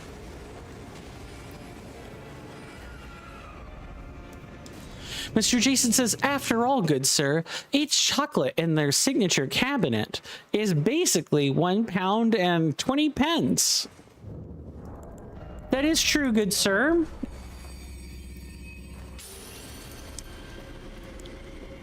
Yeah, it's money in your mouth, but without the medi-dedi taste of human coin. A random question, and not exactly personal, but could be embarrassing. Has anyone ever put human or like metal coins in their mouth before? I've done it a handful of times as a kid. Same with like shirt collars. I had like a huge... Not a huge chewing problem, but I definitely had an anxiety problem that like got masked as just being generally fidgety. Yeah, I've put coins in my mouth before. Not my finest hour, but I mean it could be worse, right? It could be other stuff. Mr. Jason says, a friend of mine swallowed one of those big 2-pound coins a few years back and had to be rushed to the hospital. Yeah, I've never swallowed a coin. Thank goodness. I've not swallowed a coin, but I have put them in my mouth. Yes. Mr. Jason says, a few days afterwards, I phoned the ward and said, any change? a macabre joke coming from you. Oh man.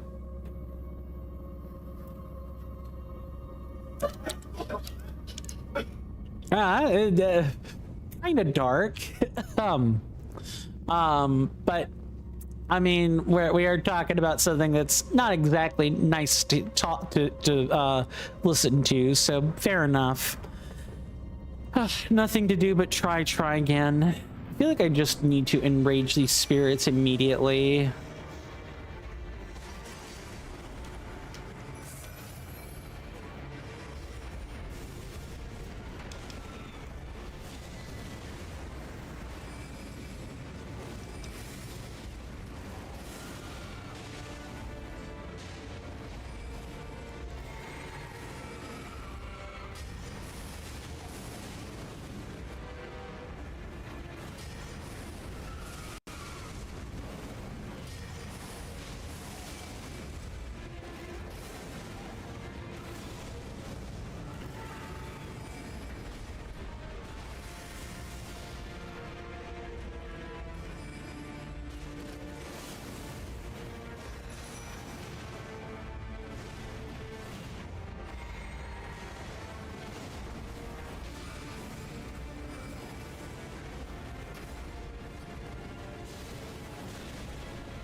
That was abysmal.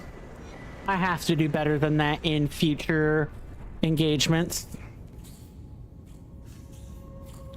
Mr. Jason says, beer be soon, good sir. Those dinner pots must be washed. Of course. Of course, good sir. Oh, we gotta get the treasure. And then also we need to go back and test the we need to go back and test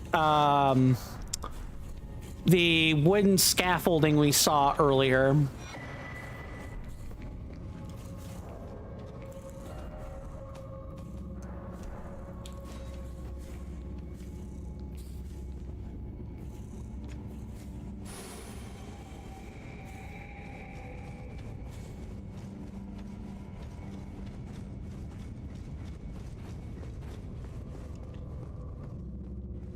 Ah, okay. Now we probably have at least a few more things we got to do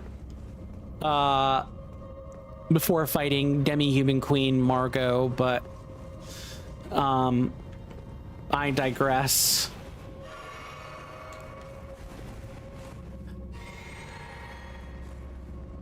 We might also have to wait. We might need to wait a few solid minutes for the chariot to come back here.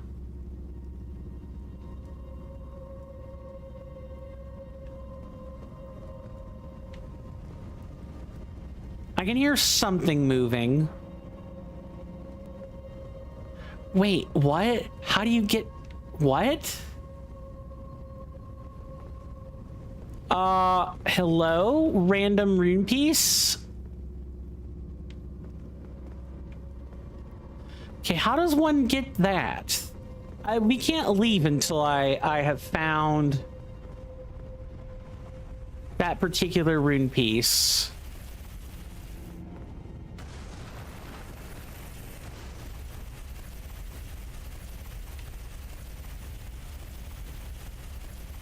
Also, yes, that that entity is in fact there.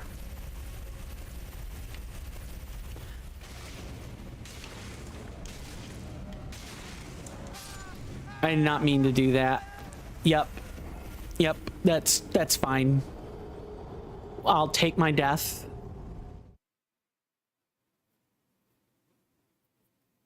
I could have warped out of that if I'd been faster. That's fine. Let's find out where that rune piece is. That is probably a skip. And if I had to guess, it is probably up here.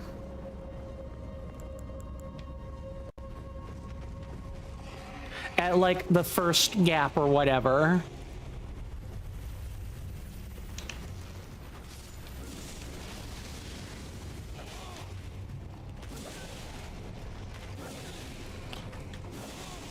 All right, I am probably dead.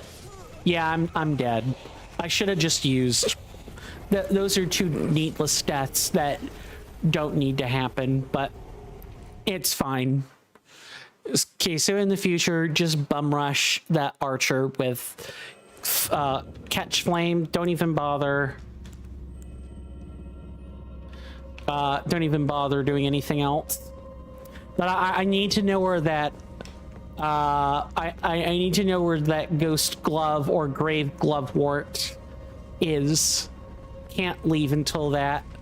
So these are deaths that won't be reflected in the real run when we get ready to deal with them.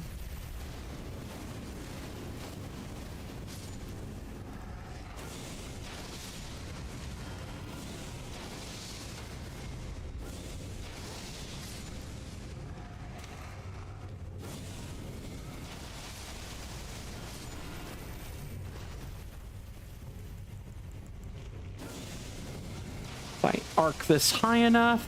Yeah, there we go. We got it.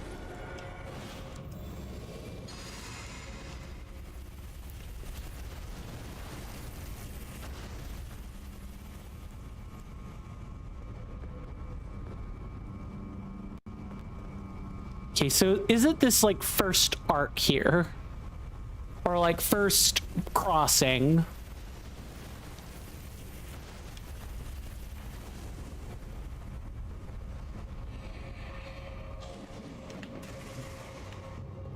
No, because this is where...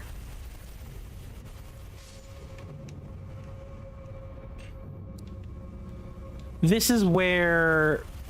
Oh, wow. I didn't even know you could, like, make that.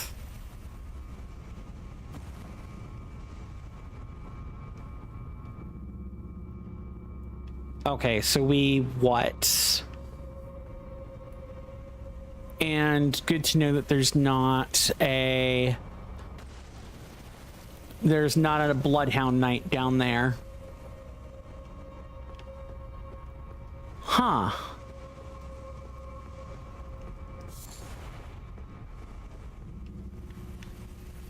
So if we pop out here,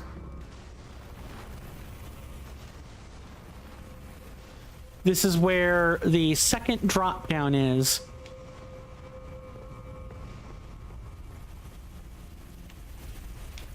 Huh, where is that actually? Hold on, I'm gonna try searching around for like a split second, so I'm just gonna blur this while that is happening.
Okay, so I have found the answer to the scaffolding. We get to it through a different cave. Through Gelmir Cave, of all places.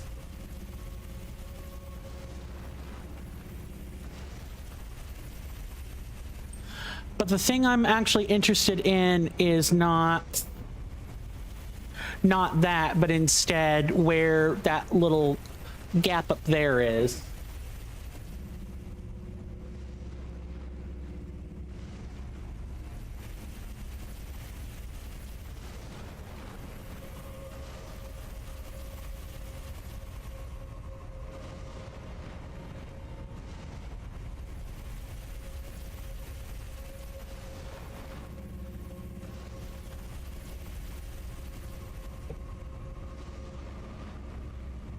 Sorry, I'm really having to look.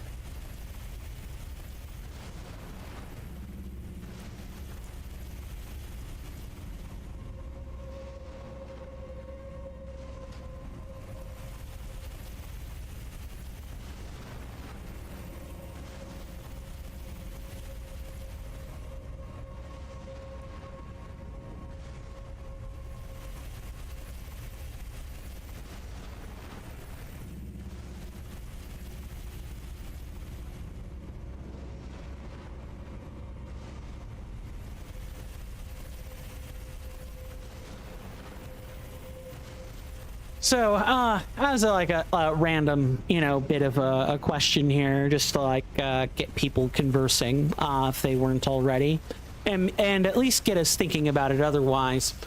Has anyone else ever looked up significant sections of a game before?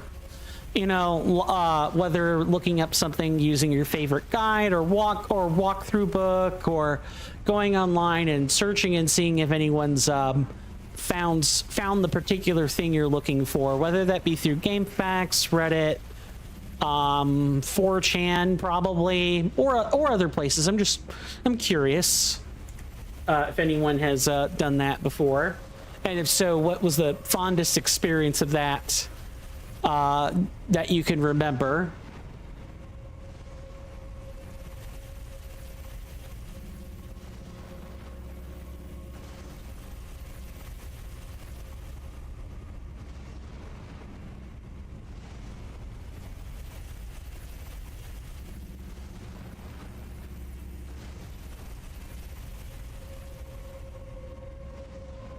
Grunge says, yeah, I used a guide on a random website to find one last piece of loot for Thief Gold. Ooh, now that is a game where I could see someone cracking out the guidebook and being like, wait, did I find this thing? Yeah, Thief's a hard game if I remember right. I bet it felt pretty exhilarating to find that last piece of loot too. Grunge says, I also used a guide for some parts of Jagged Alliance 2. I am less familiar with that. What is Jagged Alliance 2, if and you don't mind my asking?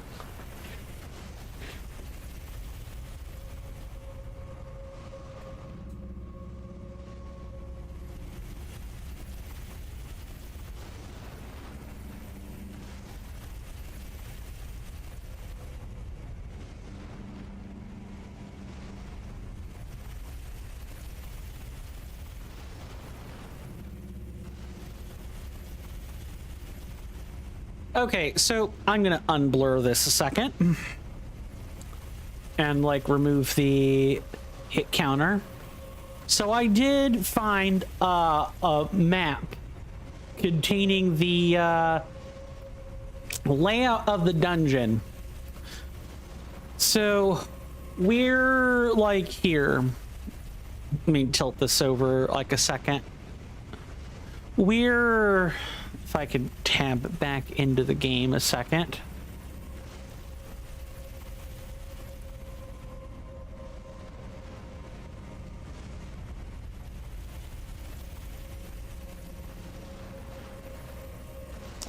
Trying to figure out a good placement for where we are.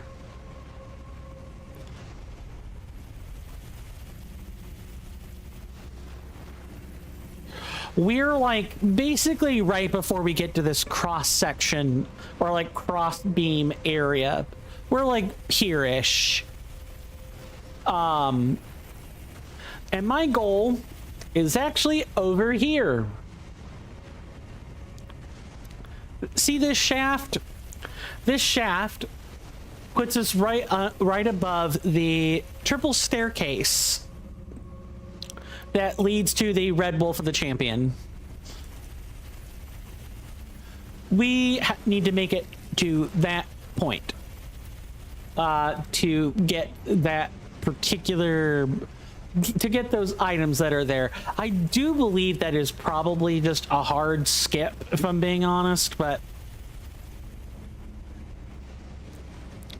I don't want it to be for a lack of effort. I want us to find our way to the bottom of that and, you know, then say, yeah, no thanks. So we're going to go back up here. And we're going to go back up here and we are going to get ready for some difficulty. Also, this actually might be the spot where we grab ourselves the, instead of the grant me strength spell, it would be the flame fortification. This might probably be where we have this spell handy. Grunge says it's a turn-based action game mixed with a simulator sort of thing, where you take over a map cell by cell, buying mercenaries and weapons from a computer terminal. Oh, okay, so this sounds like an RTS. That's cool.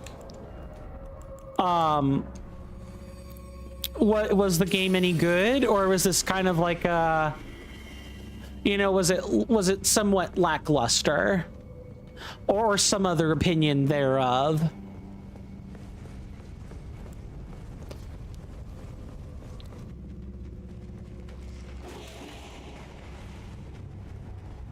Okay, let's see if we can't do this without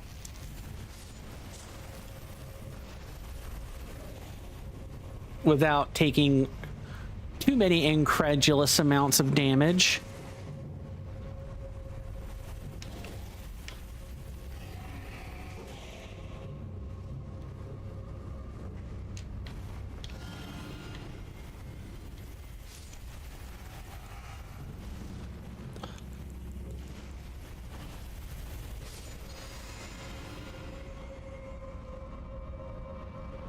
Sorry, I'm making sure I'm paying attention. Grunge says it's a mix of genres, like there's RPG elements too with quests and character creation. That's cool. It's one of your favorite games. Awesome. Well, I'm glad that you enjoy it for what that's worth. You said this was called Jagged Alliance 2. Okay. I will log that in.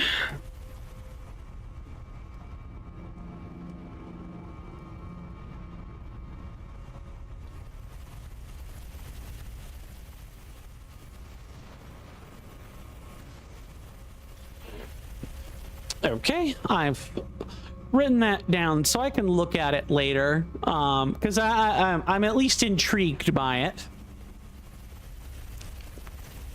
What platforms is it for, if you don't mind my asking?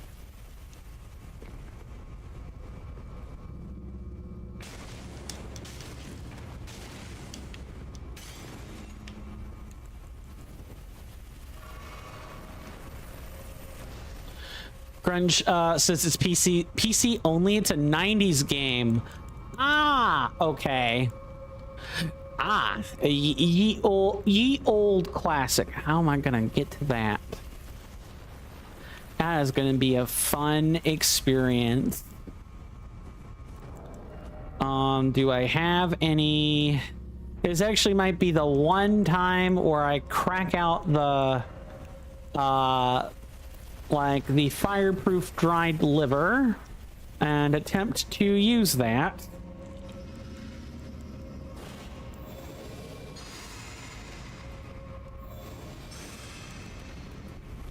Gotta wait for this thing to turn around.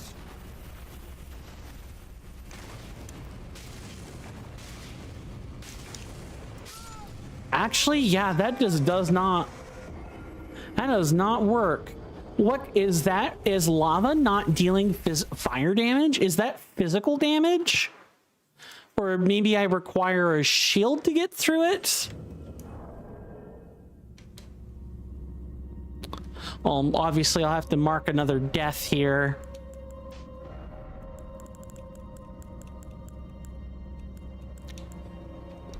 Huh, I actually wonder about that. If I need, like, physical mitigation rather than fire mitigation to get through that. Thankfully, we do have a heavy set of armor just for that. And then we will...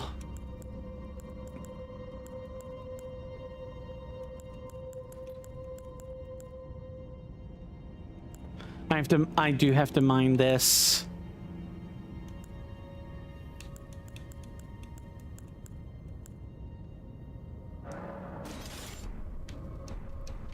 All right, let's see if we can't get through this then. Albeit with limited deaths. Grunge says mostly like games from the 90s and early 2000s. Deus Ex is another one I like. Like the OG Deus Ex. Yeah, I've heard some interesting things about it. I own, I believe it is Deus Ex Machina. I own like the modern, like 3D game. My goodness.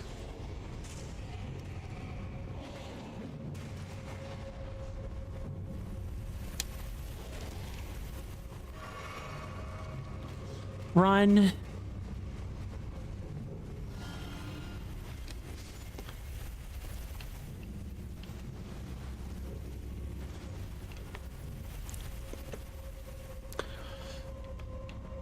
Oh, so yeah, that would put that in the camp of like what?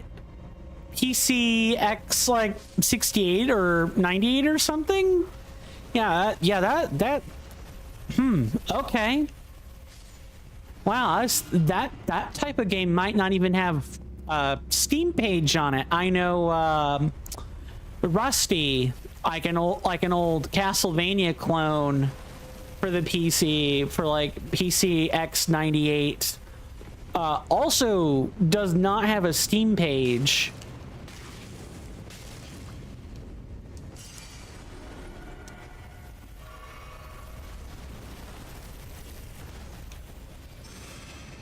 Yeah, I don't think that's doing it. Yeah, that's not... Hold on. There's got to be like another... like something else. That isn't working. I think it's got to be like a specific, specific talisman. Otherwise, there's no getting to this. Grunge says you can get it on GOG and Steam, but the Steam one has issues. Of course. As do lots of old game ports on Steam.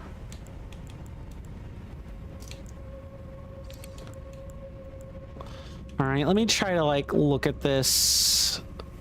Landings, impeding movement. Tracks aggression.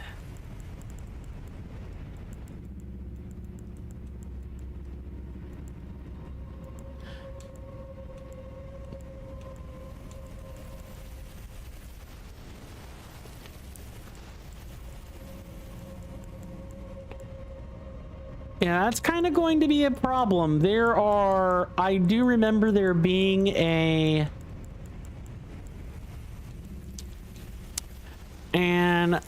talisman that you wear. I think that was actually even recently adjusted for Reforged. And I assume physical damage negation does nothing. If I take that off... Actually, it does. Okay, that's like really interesting that that is physical damage negation rather than anything else. And it's probably true damage too. Grunge says I mostly only use GOG these days because they make sure their old games actually work. Steam doesn't, and a lot of them don't work on modern machines. Yeah, that's fair. That's definitely fair. I mean, I have a copy of Menzo Baranzan that works okay. And Steam effectively just ported over DOSBox, so or that port effectively functions through like a copy of DOSBox, so make of that what you will, but I am not particularly sure what you do about that. Maybe this is a situation where I want to like stack like Golden Vow or something like that. There's got to be like something else I can do here. This might be a hard skip no matter what. And like me thumbing around in here is just a waste of time. Okay, Flame Fort does nothing.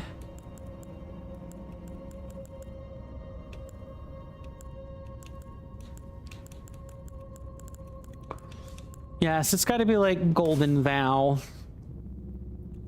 rather than anything else.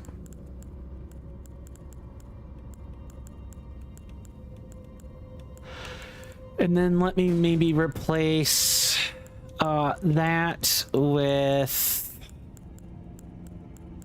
this. Welcome back, Mr. Jason. Hopefully the dishwashing went smoothly. Don't mind us. We've just kind of been chatting it up about old 90s computer games while also workshopping this the gap, this little shaft here where my mouse cursor is.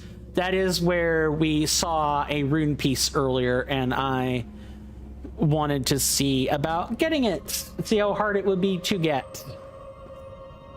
Grunge says Steam is also just full of shovelware and porn. Yep.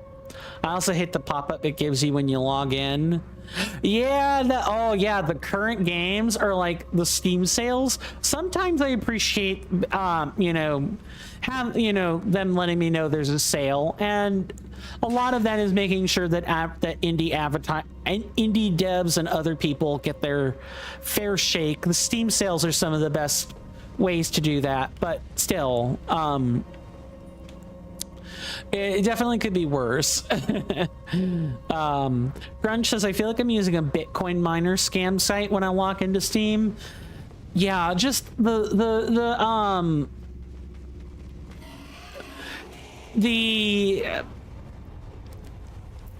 saucy adult games I could do without by like a huge country mile. I get it. You know, Steam is not this like chaste site that has to be beholden to like Christian wine moms.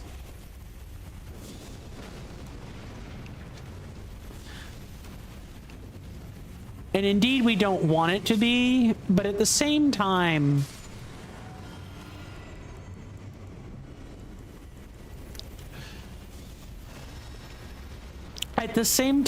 it's also not good for society when there is a huge prolific amount of games like Hoonie Pop, for example, which is not really pornographic, but it's like so close it's not funny.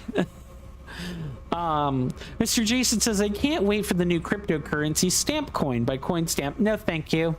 I don't want to add to the woes of the environment by yet another crypto scam, but that would that's the kind of thing I do if I'm Haley Welch, right?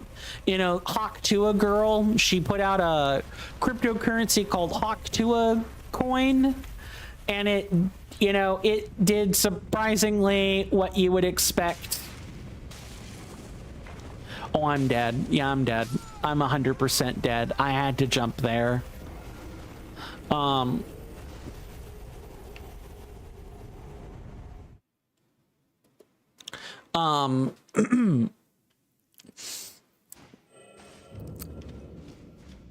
Like her putting out cryptocurrency at behest of her handlers and then doing a crypto pump and dump is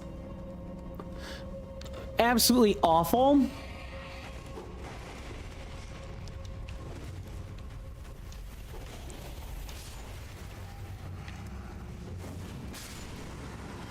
I never want to contribute to an environment like that.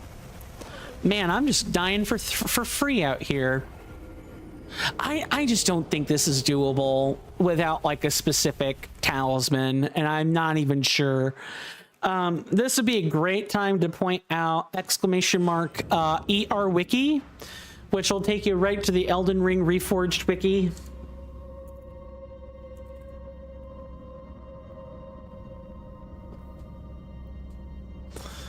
That has all kinds of information in it.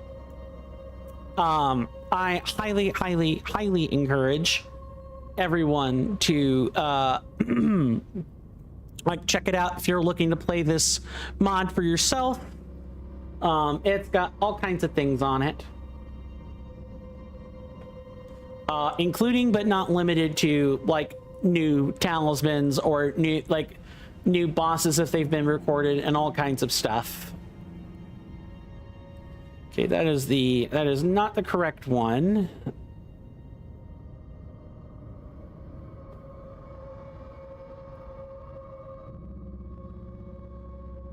Alternating between left and right hand weapons. You have the castanets.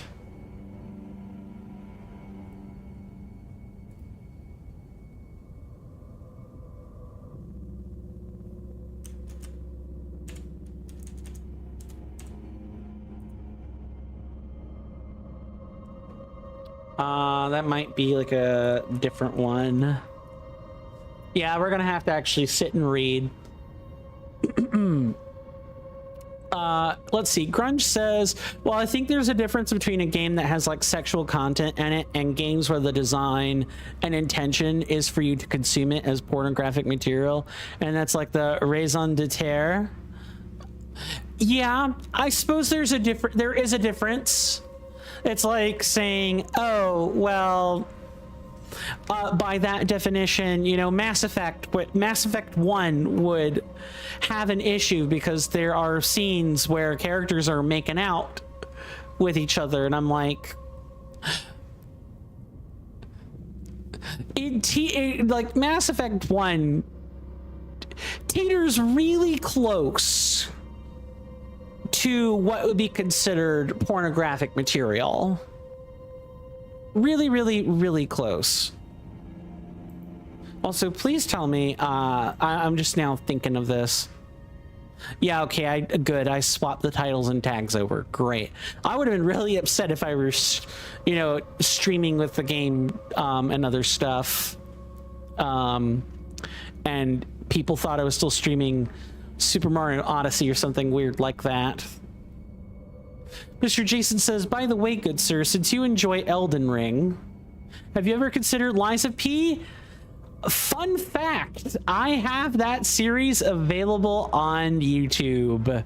I have played the full base game. I enjoyed it incredibly. I wish I had the money for the DLC. I technically do. The issue is that if I spend on it, I'm not going. That's more time I spend before I get a gym membership. Like I'm really having to pick. I need to not be picking frivolous things right now. But yeah, that's on my YouTube channel. You know, there are stream VODs of that. My stream was different back then. But yes, and if I ever do get the DLC, then I will revisit Lies of P at some point, because I hear Overture is pretty good. Grunge says, well, people have used this distinction for movies for a long time and people seem to be fine with it. Maybe I'm a prude then. Movies can have plenty of sexual content, but you know you aren't watching a porno. And you know when you are looking at one, and in both cases, the ones meaning to be are low quality.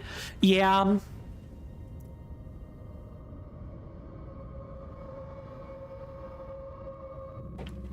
Sorry, I'm trying to make sure I'm like doing 2 or 3 things at once here. Yeah, no, there is definitely a difference. I agree. But when does that line become blurry, right? I think that's always a question worth asking when in topics like this, where what if the intention of the game dev is to creep right up to it without actually going over that line? Mr. Jason says, you see, good sir, Mr. Jason wouldn't purchase it. But Mr. Jason has just seen the Lies of P Complete Edition. Oh, so it's got the DLC in it. And surprise, surprise, it's not a game keycade. Keycard. Keycard. Yeah. Are you going to purchase it just because it doesn't have a game keycard, good sir? Yes, I'm glad you realized that I was choosing to have a little bit of fun with that. But that probably does make it a pretty good prospective purchase. I do think that particular dev studio is trying to claw back some good graces after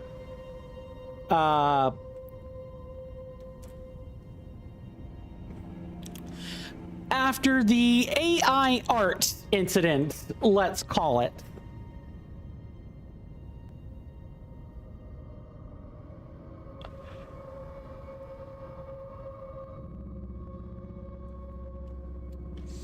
Where they got outed as putting in AI art placeholders in their game, and that's kind of a huge problem. Especially when the Lies of P was done without AI, right?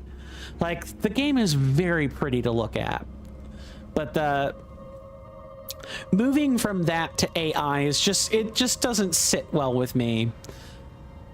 Mr. Jason says, no, good sir. Mr. Jason doesn't enjoy that kind of genre game similar to Elden Ring. Fair. Mr. Jason is happy to watch you play Elden Ring, but that is the extent. Fair enough. Fair enough. But I had to ask.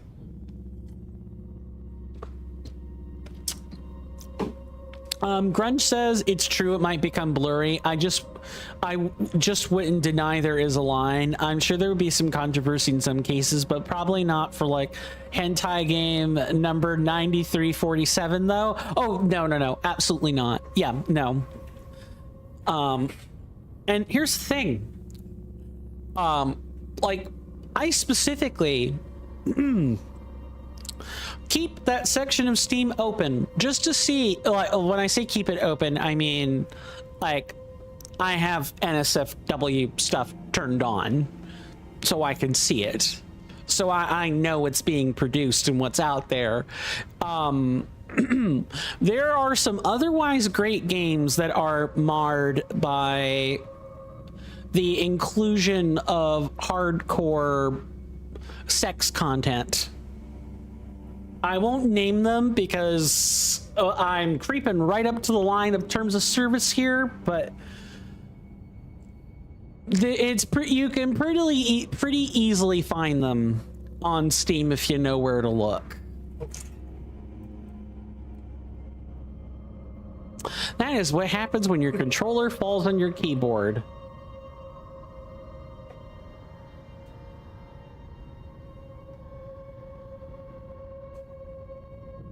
Okay, give me a second, because I feel like I'm missing the mark on this.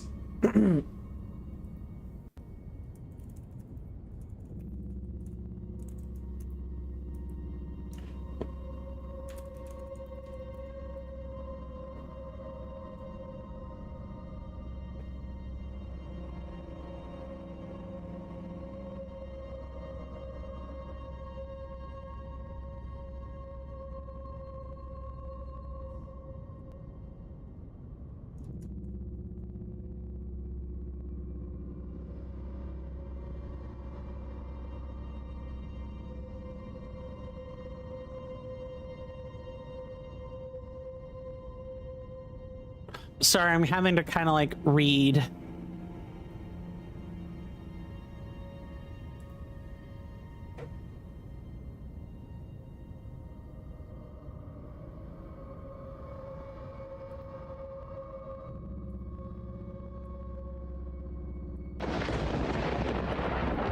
You hear that off in the distance, my senators and inductees? That is an ad storm. In about 5 minutes, it'll blow over us, and then we can get right back to the gaming. Thanks.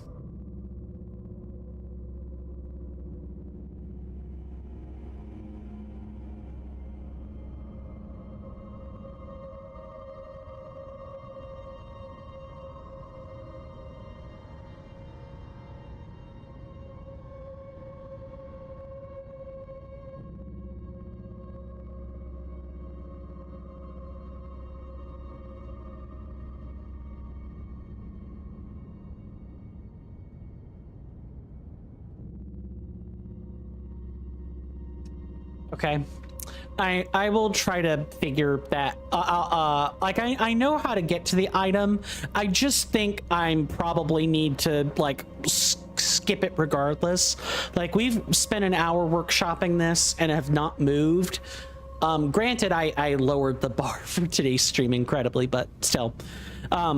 Mr. Jason says, I know that it is early, good sir, but I might head off as I'm feeling quite tired. No worries, Mr. Jason. Please go get your rest. Like, I know what that was like. I pushed through 2 and some odd hours on Monday, and I really, I really regretted that. I felt really bad about it. But yeah, please don't exhaust yourself. Go rest. Thank you so much for stopping by. If you are headed out the door, that is. I do hope you know, take care of yourself and stay safe out there. And you're more than welcome in our hallowed halls anytime. You know that, good sir. And if I don't see you again for whatever reason, please do take care of yourself out there. Assuming that you were heading out of the door there. That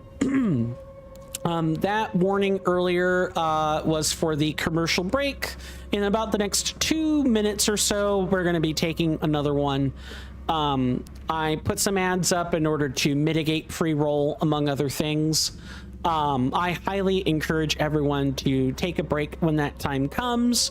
There will be a little timer to the left of my webcam here on the top right when that break does start. So I highly recommend that you guys get up and stretch. I'm going to be doing the same thing.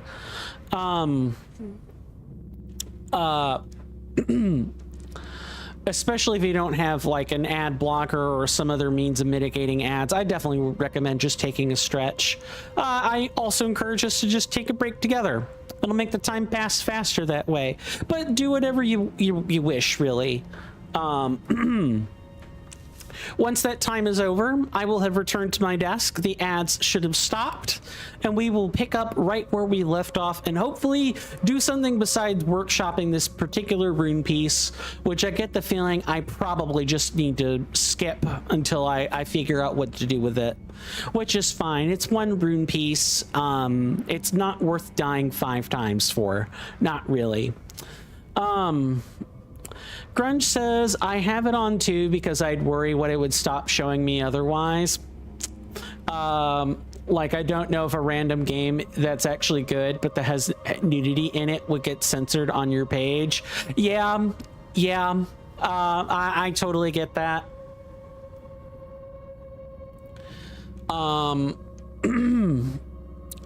Not really much else to do other than, you know, just not use Steam, which you don't really use that much of anyway. I mean, I have a GOG account, but like the only thing I have on it is like another copy of Menzo Baranzan and like Dungeon Hack. That's it. I hold nothing else. Like even Icewind Dale or Planescape Torment are like I used the Steam copies, and the Steam copies work fine. They work fine, but it could definitely be better. We will pick right back up on this convo after the break. See you guys then.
Sorry about that, folks. I am back.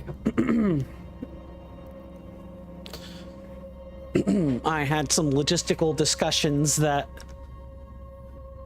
took me slightly over time. I do apologize about that. I trust we all had a relatively decent commercial break, among other things. Let's see. Grunge says, I do like GOG being like, I don't even have to use the launcher or anything. Once I have the game, I can just launch it. And similar with other media, I use Music Bee for music, which I download. I never use streaming for movies. Fair enough. Yeah, I guess I use the stuff everybody uses. I use YouTube Music for, well, YouTube music. I don't really stream movies. I'm not much of a movie person. I've talked about my eclectic movie tastes before. Also, yes, this is definitely a just a hard skip, at least for now. If we ever go in through the Gelmir cave, we might be able to like do something else, but or we might be able to get that rune piece, but that's just not worth it. It's not worth the amount of deaths. We don't have the correct defenses to deal with the lava damage. It's just not worth it.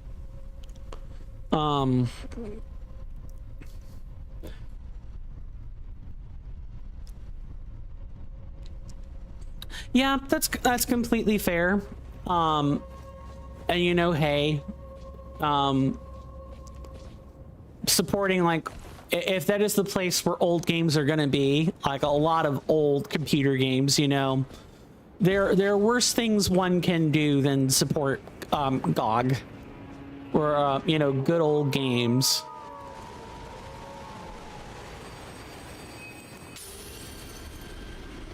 Yeah, there are hello little wolfies.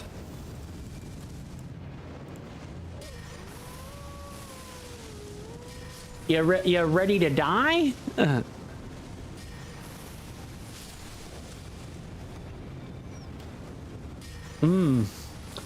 Yeah, methinks you're gonna be dying today, Sir Wolfie. Like that. Just kite him into the patches of blood flame. It's great. I've not heard too many things about Music Bee before. What makes it different compared to its competitors, if you don't mind my asking? Wow,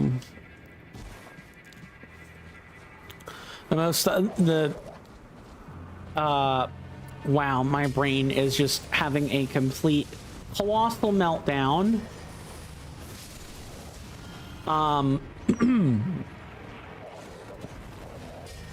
Grunge says it's just a place to load and play files. It doesn't have any streaming. Okay. So it was part of the internet where you could upload stuff to it before, like, the modern era. It's pretty customizable too. I'll have to check it out. Let me write that down.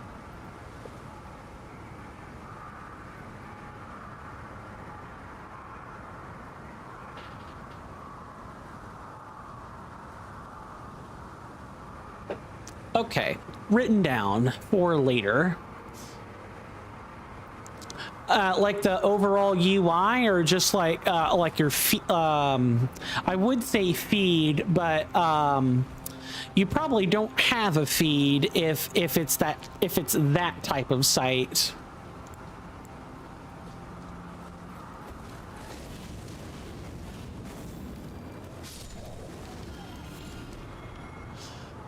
Grunge says, yeah, you can edit all the files too easily. Nice.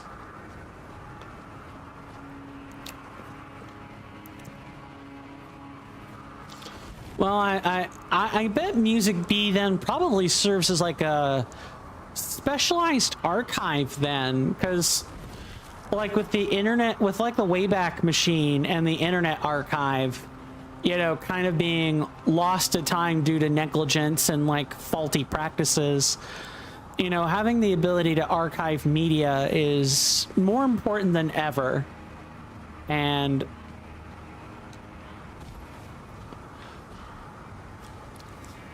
having a site that does that is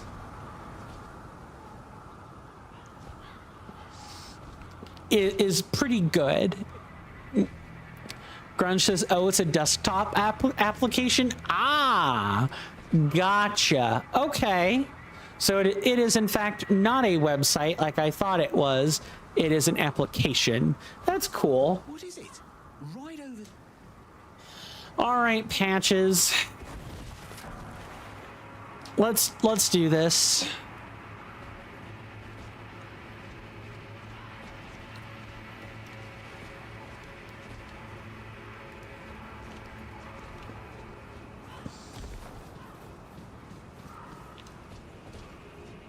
It's got to be like right here.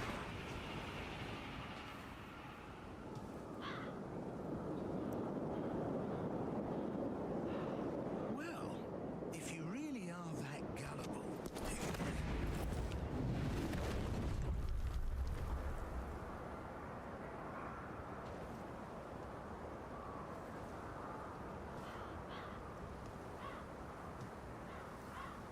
Then stay away from the volcano manor.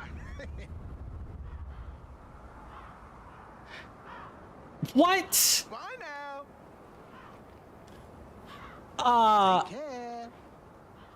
That is supposed to be Patches. Why is that a copy of me?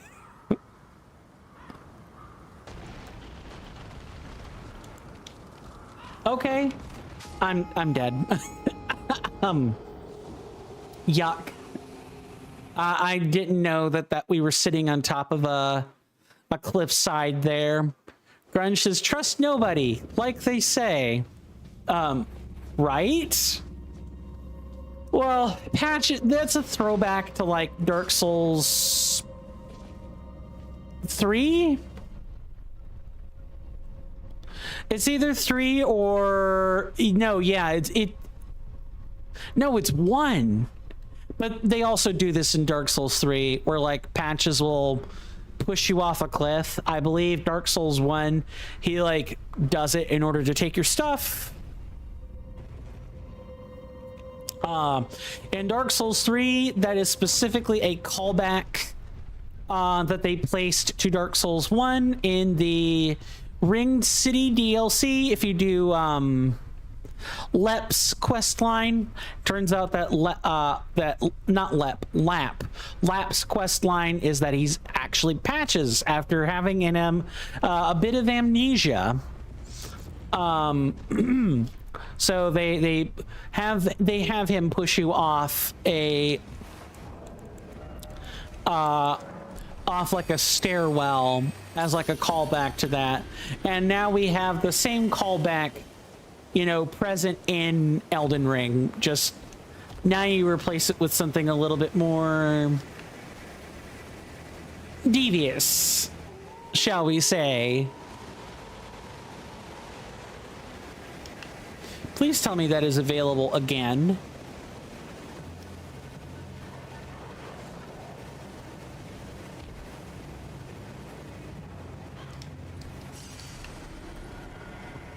No, that is in fact not available again.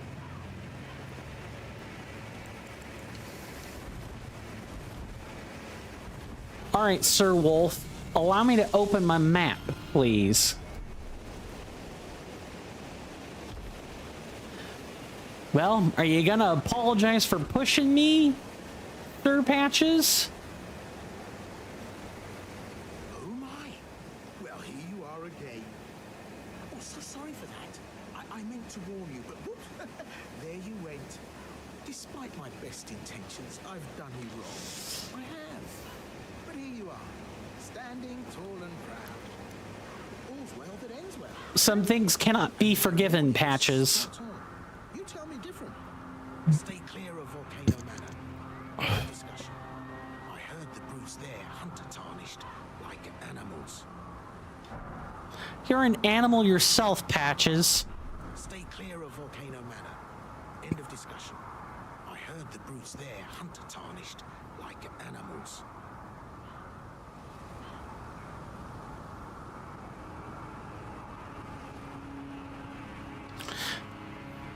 when my stream deck is done loading. This is what I gotta say to you, Patches. Disappear, you ungodly cur.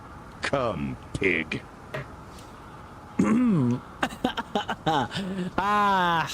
I do not like Patches very much, for loads of reasons.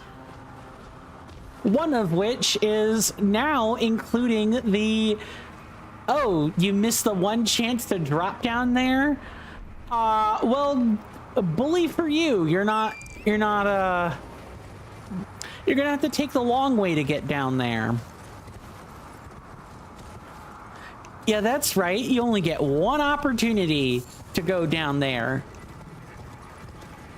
So now I have to completely change the split order. Because otherwise I'm gonna like write over a bunch of old splits with faulty, incorrect information. Oh, hello there, Sir Grafted Scion.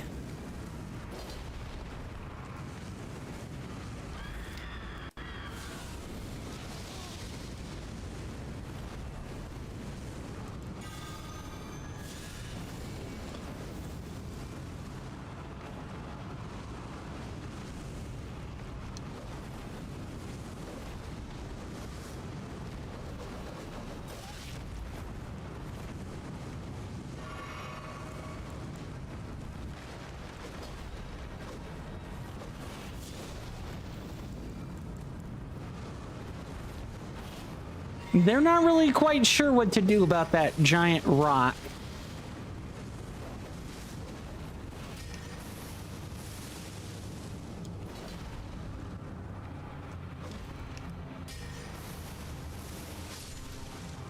Bye.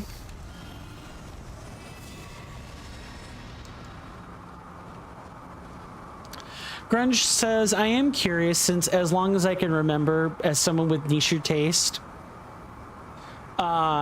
I have been very interested in trying to find as much music, film, game, literature that I like as I can.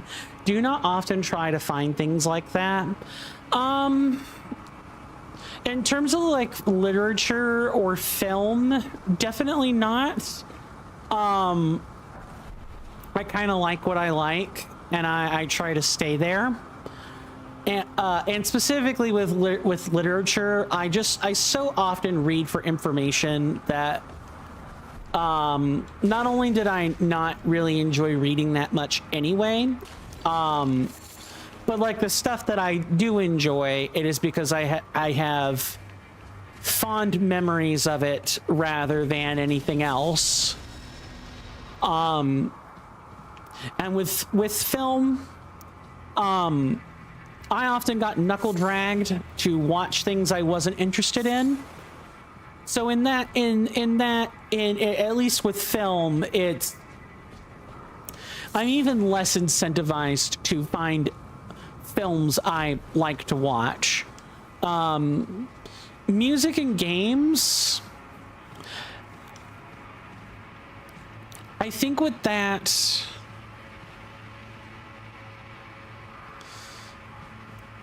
I think with music, I don't like go out of my way to find that sort of material. But when I bumped into synthwave and like retrowave and like that section of YouTube, I did do a pretty deep rabbit hole size dive for a while to find lots of different synthwave, enough to be informed on it. And I'm glad that I did. So I do that with music that I like. And then games, I think if I weren't poor, I could do that. And maybe when I was a younger person, like going through college, I probably could have done that more. I never did. I was always tied down by something that I was doing at the time. Okay, I need to get back behind cover effective immediately. Yucky. So I know my answer to that was like 80 words long as per usual, but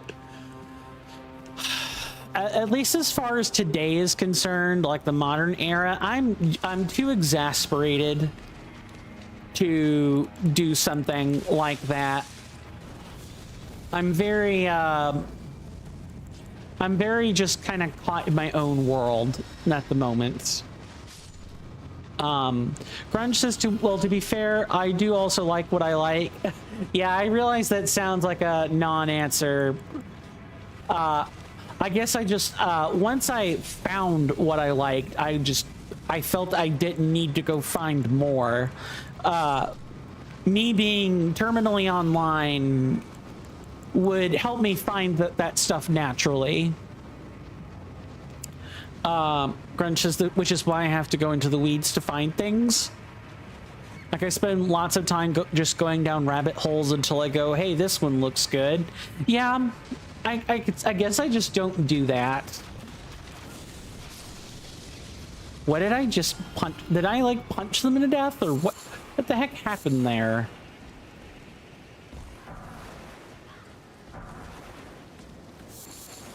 Well, I guess I'll try not to think about that encounter too hard.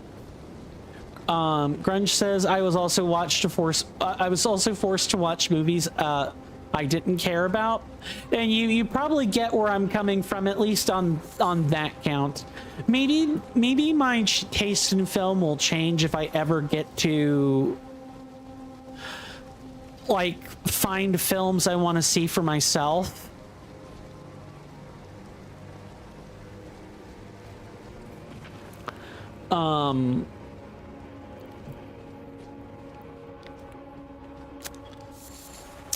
I guess in a way, a lot of what I'm saying comes down to like a trauma response, and gaming is like the thing I got to choose. So I latch onto it. Grunge says, luckily the games I'm interested in are all like 2 to 10 pounds. That's fair. Yeah, being interested in old retro media, you know, provided it's in print or they're not priced out of Armageddon, can, you know, that does work wonders for your wallet. Yes. Grunge then goes on to say, well, I know you were stressing the other day about things, and you just said you're kind of caught up in your own head. It could be a good way to get out of your head and mind off of these things if you were just to look for a new game or an album or a film. I've been trying to do that with like Fallout New Vegas, like with the Tales of Two Wastelands mod pack, because I can run you know, Tale of Two Wastelands pretty well. I'm not like struggling to like run it or anything. What is with that patch of like fire? I fear that was probably a trap.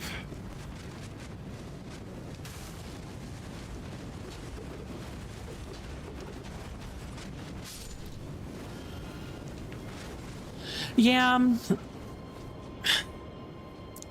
I think for me, my issue with that is not that it doesn't work. It's that it's not permanent, right? I know some part of me also just has to not engage with the world news. But I feel like as an American, as a United States citizen, I need to do that. I owe it to the world to do that. I mean, not die. I owe it to the world to stay informed. Because when I told my dad this today, I'm like, if there's ever a Nuremberg 2.0 for us as Americans, one of the results to come out of the Nuremberg trial was the Germans were given a recipe of what they needed to do if they wanted to be accepted back into the fold again as like upstanding or relatively upstanding citizens. Things would never return to what they were prior to the actions of Hitler, right? But I should not be chasing deer. but the world, at least in some large part, respects the German populace because they were willing to undergo the necessary contrition for their actions. It isn't like the Japanese, where the Japanese went on like an economic world tour, and you know, they got to whitewash a lot of their actions via inviting tourism. Now, those that are savvy will never let you know, the Japanese people ever forget it, because they shouldn't forget what they were trying to do. But people don't push the Japanese as hard as they do at the Germans for those things. They just didn't. They didn't. And I feel as though if I don't internalize that shame of being an American for myself, I will, like, now I have to fight the stigma of we elected a degenerate into office. I have to fight that forever, even though I did not vote the guy in. It doesn't matter that I voted him in. 47 represents us, all of us, as Americans, for mostly for worse. And the world is slowly being brought. Oh, let me get away from that.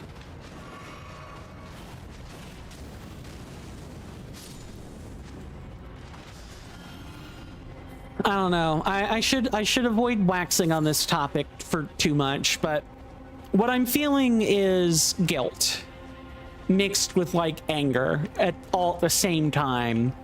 Like, I'm in my own head because I know other Americans won't be. And those of us that are just doing the smart thing and moving out and not associating further with the nonsense. I'm too poor to do that. So I have to figure out how to internalize the guilt and the shame and the anger such that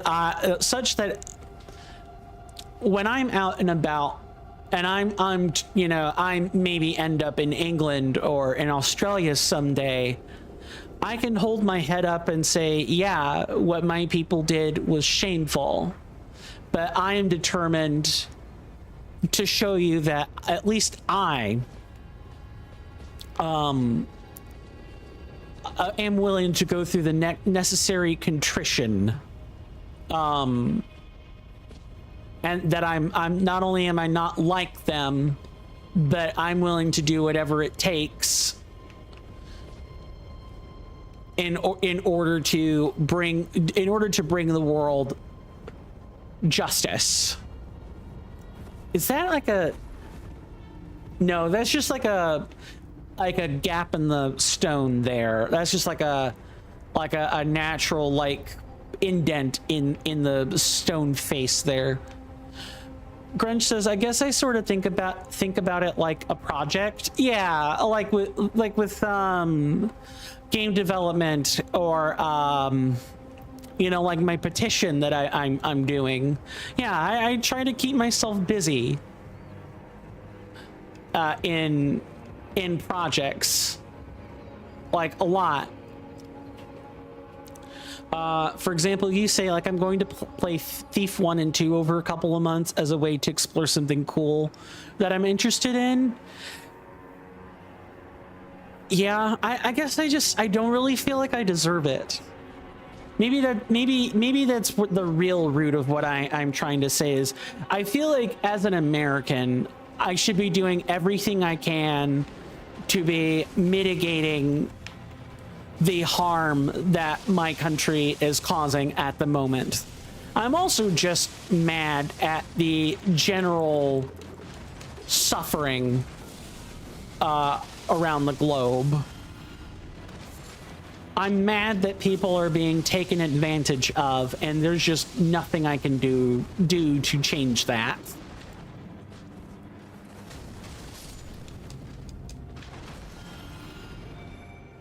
And I feel like if I don't think about it, then I'm giving myself the excuse that, oh, well, you know, I'm an American, you know, we don't really risk invasion, or we're not at risk of being invaded. Like, the most we have to lose is like reputational and economic loss. And so I don't need to concern myself with the world, because the world, it'll just wash over, right?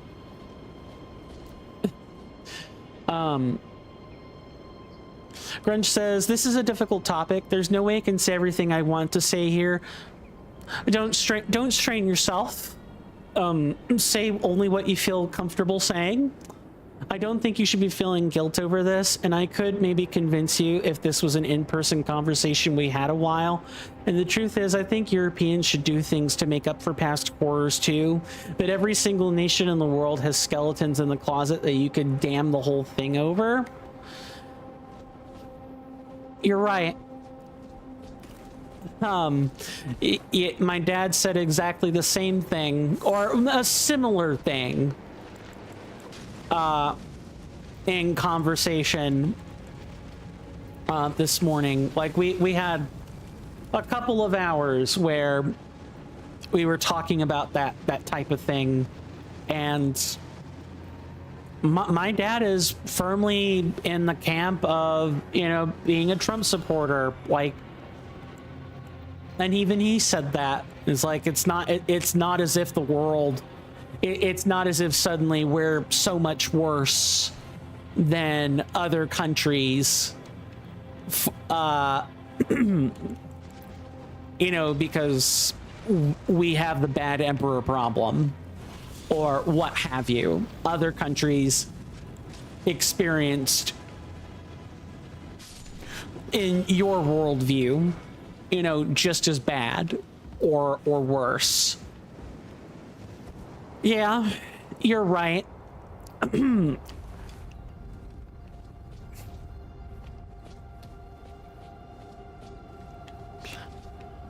I'm trying to, like, put this into words.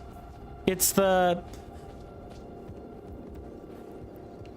want to do right by the world as much as I am able. And I'll say this, and I'm gonna say it until my ears bleed. I'm very, very grateful that I've had people from all different sections of the world come into my streams. I've had Italians, I've had Romanians, I've had people from Japan, I've had people from the Philippines, I've had people from all over the world come in and share their perspective with me on you know, their little slice of the world, and how they see things, how they see the geopolitics of the world. I'm really thankful for that, because I don't have to be in an echo chamber. It has insulated me a lot from the propaganda bubble that my government seeks to put me in. Because my government wants to say that everything is fine, that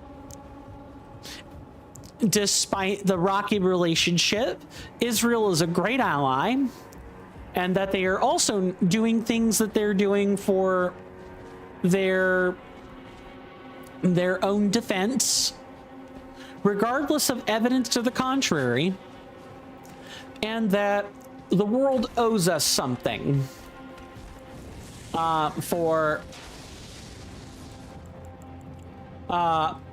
world owes us something for the years and years of paying in to, like, the UN paying in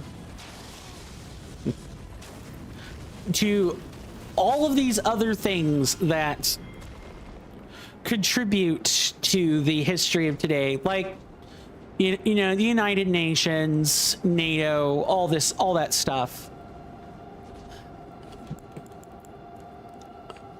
But I'm not sure a lot of Americans ever stop to ask if Europe writ large asked for NATO, if they asked for Americans to pay for the United Nations. My government would want me to think, that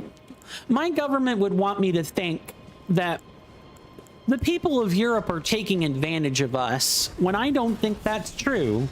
I think that America put itself out there when it didn't have to, and no one asked it to. And why did America put itself out there? For money and influence, which is a large part of what USAID was. Yeah, sure, great things are being done. They were being done in the guise of U.S. soft power. like the wonderful things were done in exchange for double dipping on discounts, or double dipping on like the natural effects of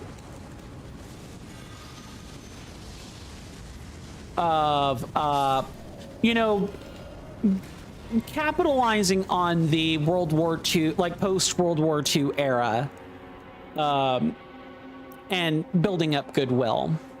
Let me catch up on chat because I feel like I've missed some messages here. Grunge says, coin, like my personal political viewpoints are ones that don't really align with the usual dichotomies people operate in. Of course. Welcome to the club. And it would probably take me a long time to explain it to anyone, but I can fundamentally see things from different perspectives. I understand why left and right believe what they do, and I'm not a centrist. I just know how across history things have happened and the ebbs and flows of events. Oh, yeah, I totally get that. I'm not saying that the political left and right, or even the other left and right, don't have their points. As somewhat of a centrist myself, I try to triangulate the good in the points that they are making and say, okay, I understand where the left is coming from in the sense of we collectively need to do something about this thing, and we have seen far too many individuals, you know, use their freedom in order to subvert other people's freedom. So something has to give. And on the other hand, you know, I totally get the individualist or right-wing side of saying, well, if you're not careful, you're just going to have, you know, you're going to have a dictatorship or tyranny in a different direction. I think there's something to be said for cautioning people against subscribing too far along one ideology or another. Where is this? Oh, the sulfuric climb's chest is at the bottom. That's right.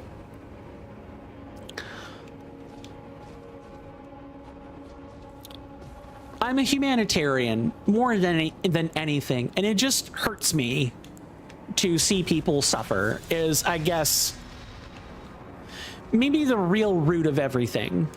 Grunge says, I have a lot of things I could say about America that are entirely negative. I just don't think people there are bad people, even if I think they believe in sane things. Yep. I in large part, I try very hard not to be purely negative. I try hard, but it's definitely not. I definitely don't have the easiest time with that like I used to. I got my Reddit account banned, actually, because I went a little bit too off the wall. I didn't say a slur or anything like that, but I definitely said some things that I quite rather regret now. And of course, that evidence is not available because Reddit auto scrubs these things. But yeah, I was not particularly proud of the deep hole that I was in, not but 48 or even 72 hours ago. Okay, so we got the sulfuric climb, which means I need to remove those 6 deaths off this split and add them to that other split. Okay, and I'll read that comment in 1 second.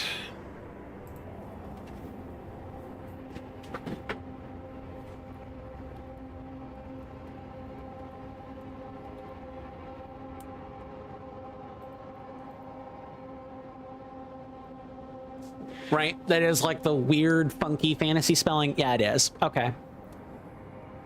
Grunge says, unfortunately, my main stance is one that makes everyone hate what I have to say, which is that it comes down to what you can do to help even one person on a personal level. No, I can't. I'm not going to begrudge you for that statement. It's true.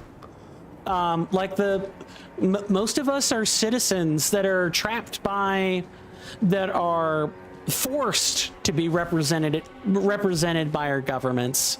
No, I completely get that. I really deal in abstracts when it comes to people. Some wisdom I'd give is that there's no such thing as a political solution to things. There's only compromises, like the losing team either gets wiped out or accepts a compromise. Yeah, I would agree with you under most circumstances. I think in America, we're approaching a point where a team or multiple teams are getting wiped out. Yeah, which is really darn close to what maybe should have happened during the Civil War. I feel like we're paying for the sins of the Civil War, and for America's dark history in general. Like it was always a delayed check that America was gonna have to cash, and it's a check you don't want to cash. I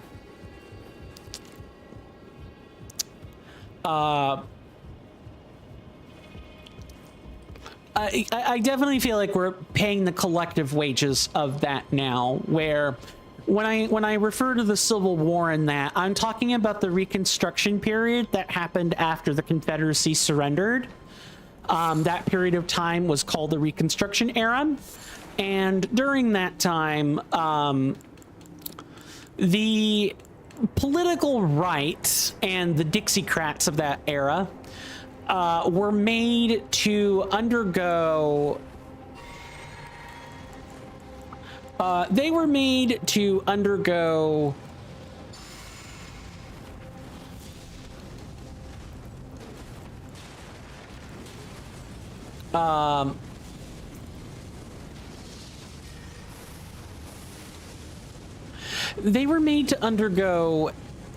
a sort of, it's a similar tour to what the Germans went through during the World War II era.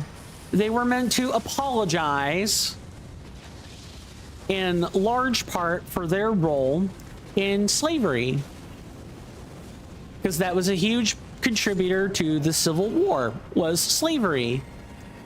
It wasn't everything. Some other part of it was like states' rights as it pertained to, you know, how much should the federal government dictate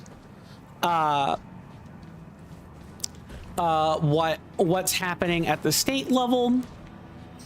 But in large part, the driver was slavery, like people not accepting that brown and black people BIPOC people are human beings like anyone else.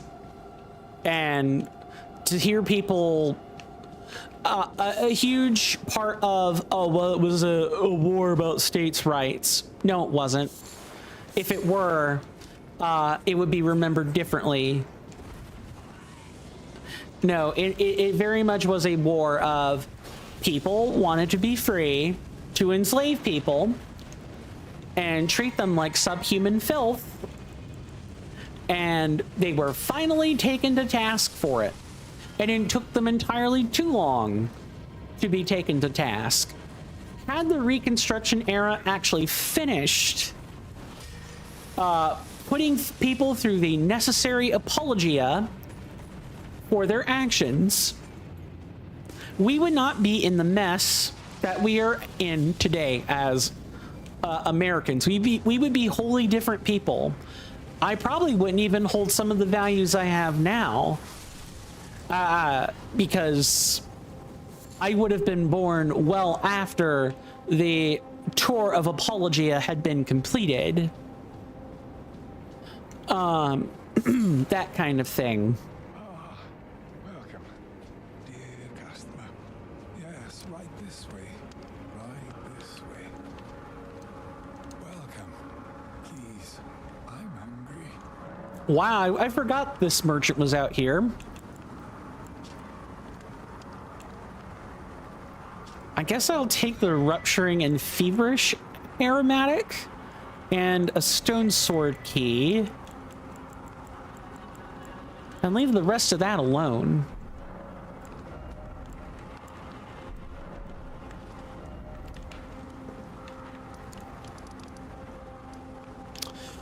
Okay, so while we are... Actually, yeah, I'm kind of curious if there is a talisman that could have helped us out in back in the hero's grave. I feel like there is a talisman that specifically blocks environmental damage, and I'm just forgetting what it is. Grunge says, well, look, you have a lot of Americans who will want to be proud of their country's history. Oh, yeah. I also want to be proud of my history as well. Of course, there was a lot of that was terrible, but half your country will say, okay, but I'm an American and I want to be proud of what we accomplished. Yep, that's the typical right-wing prescription is, yeah, it's awful, but what are we going to do? Bludgeon ourselves and, flagellate ourselves to death? Like, just focus on being better people. I get that argument. That will always exist unless you kill them all. I understand that too. Like, I can understand people feeling guilt. The lack of the modern ability to deal with this ambivalence is turning into tribalism. Yeah. Yep, that's the thing that really gets me is we have plenty of problems that if we just put the tribes aside, we could solve them. Or at the very least, we could begin undoing the damage. Maybe not making things as whole as they once were, but at least returning the world to some semblance of peace, rather than having the Henry Kissingers of the world and others sowing discord for the express purpose of a quick buck, or for the sins of folly, as I refer to them. It's hard to find that balance. I hold the idea that I do want to be proud of what we've accomplished because America has accomplished a lot. But I'm also trying to find the counterpoint where it's like, okay, but we can be proud of who we are, but unless we're done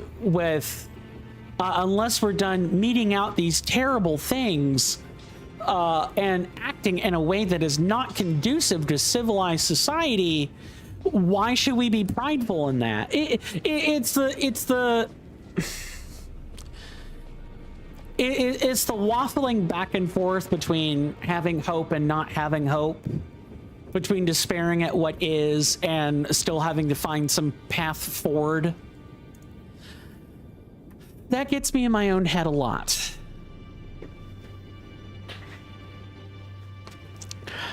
And if nothing else, I want the world to know that this American is not a blind patriot. Not only am I not a blind patriot, but I will be one of the first ones to call out America's sins and say we should answer for them. All of them. And our society will be better when we do. I want people to know that. Because I'm a human. I am a humanitarian first. And I want humans to not be suffering. American or not, if I changed my nationality tomorrow and I adopted the sins of whatever country I was moving to, I would say the same thing. I would say the same thing unless I were literally going to get my head cut off for it. Like, you know, there's this thing that we need to do better about. And not just sweep it under the rug and say, well, this is what we have to do to survive. Or, well, but look at all the things we've accomplished. It's about keeping my eyes open and not allowing propaganda to sell me a lie. And to show the world that I am not I am not a slave of my country. I am not a blind patriot. I do see what's going on. Grunge says, well, I do think there was good in America's past too. I do actually a lot of what some of the founders said. And I think you have periods of relative stability where people who came a long way from across the world braved the elements and built something. Sure. And I guess for me, you know, this puts me squarely in the camp of not far left, right? Where I will say, yes, the founding fathers participated in slavery and propagated a horrible system, but that doesn't mean that they didn't have wisdom worth learning from. Just contextualize it. Don't worship what they say, but you know, understand its majesty. Understand that these things could apply to societies outside of our own. The founding fathers had a lot of wonderful things to say about tyranny and what people have to be willing to sacrifice to keep the government systems or to keep their way of life that they love. You go on to say again, there's like skeletons under there under the earth. Mature conversation about it can happen, but it isn't happening. Yeah. Exactly. And the mature conversation has to happen without people getting defensive. And we're not at a point where we can do that as a society, as an American society is what I should say. Grunge goes on to say, well, part of being a patriot is pointing out when you're going off course. I explain this to my dad all the time. Am I not a patriot because, you know, I'm pointing out the problems and I'm saying, oh, hey, yes.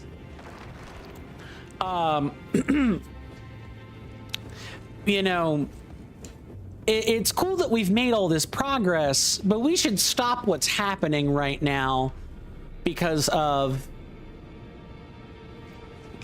if not, it's going to lead to worse things. Am I not a patriot for saying, you know, things need to change? And not just puffing out with my chest that America is an exceptional nation, the best in the world, the most God-blessed nation in the world? Do I have to puff out my chest and be a patriot like that? Because if so, I'm never going to be one. The government can kiss my ass on that. Absolutely not. That is eyes wide shut, devouring the propaganda hook, line, and sinker.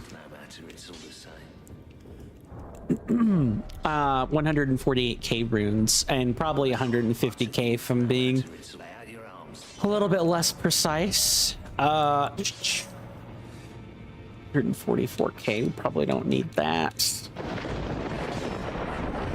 You hear that off in the distance, my senators and inductees? That is an ad storm. In about 5 minutes, it'll blow over us, and then we can get right back to the gaming. Thanks.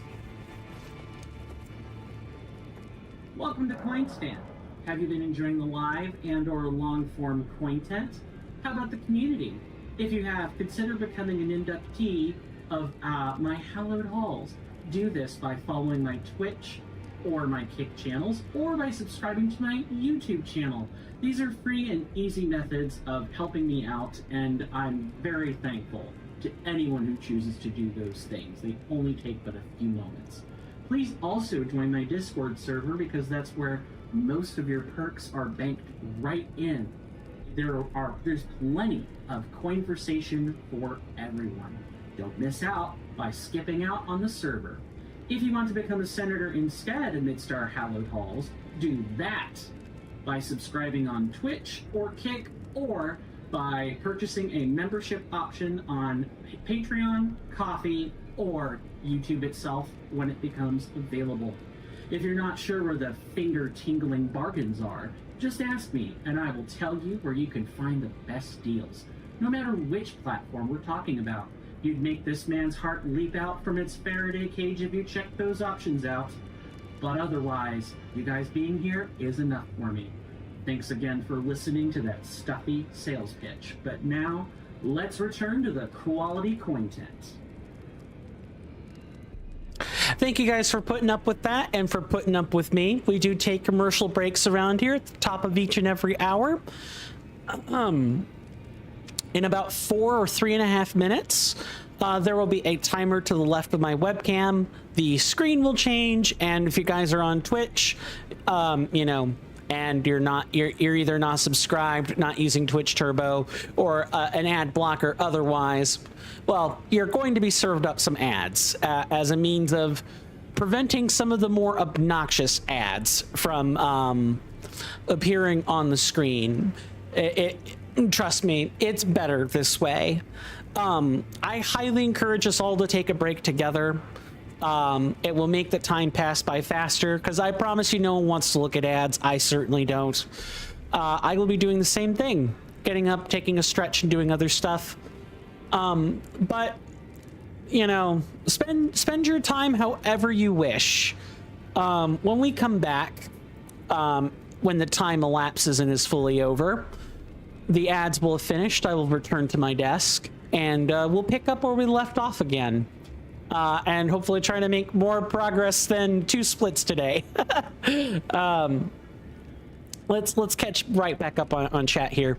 Grunge says, I think a lot of the far left straight up just wants the destruction of America, though, because its sins are too grand. I don't know. I'll read the rest first and then respond, which is like, if you can't see why that's wrong, I probably can't convince you. Obviously, too, I want people to stop being Zionists and acting like 1950s America is the peak of society. Yeah, so I do think America's sins are great. They're not, and when I say great, I mean like expansive here. They expand. Even though we're a relatively short-lived nation with 200 years of, post-independence history and about another 200 years of pre-independence history, we have done a lot in that span of 400 years that has been incredibly problematic. America's sins for such a short span of time are great. Do I think those sins are worth its destruction? I have days where I think that, and then I have days where I come to my senses and I realize that, what good would that accomplish? That's uprooting honest people's survival for entirely political reasons, and that is just as wrong. And to truly destroy it in the way that those on the extreme left talk about would require enacting the purge and would make us no better than the people that we are protesting. I'll have to reply to the rest of that after the commercial break. See you guys then.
Sorry about that. I am back.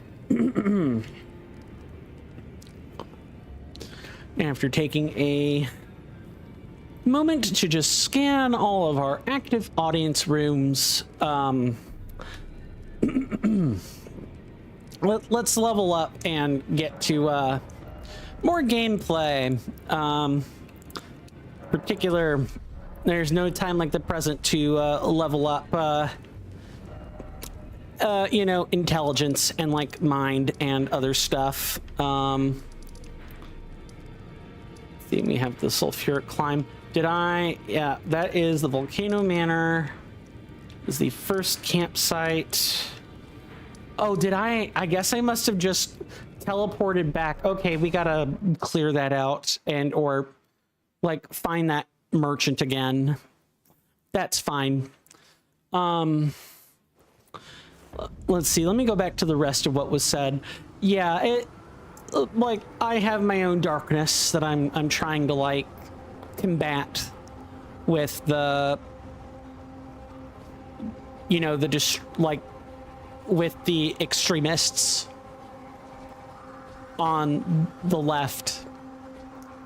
Like what good would America's destruction lead to? Millions of people will die, and all for what? So they can claim some more like pyrrhic moral victory. I don't buy that. I really don't. And let's swap. Actually, this buffs attack and defense for everybody. I'll try this. See how that turns out for me. Grunge says, I'm trying to think of a good way to word what I want to say. That you shouldn't guilt yourself for these things and feel bad if you're enjoying yourself. I just think that makes everything worse. There's things we do these days willingly that makes me think we deserve every bad thing that happens, but I know all I can try to do is be a light in the world, and guilting yourself is just torture, and you become more resentful to people. Yup. I totally feel that. I've been wagging a lot of middle fingers at the TV lately. I could feel the hatred just welling up inside. I can feel it. I know it's there. Well,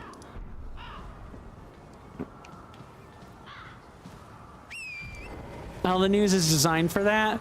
Yeah, that's very true. The news is very much designed to, at least the modern news, and not like the news of like the 1990s or whatever, was definitely designed to stoke division and to make groups of people divided over this, that, and the other. But I want to really thank you for even entertaining the discussion in the first place, Grunge.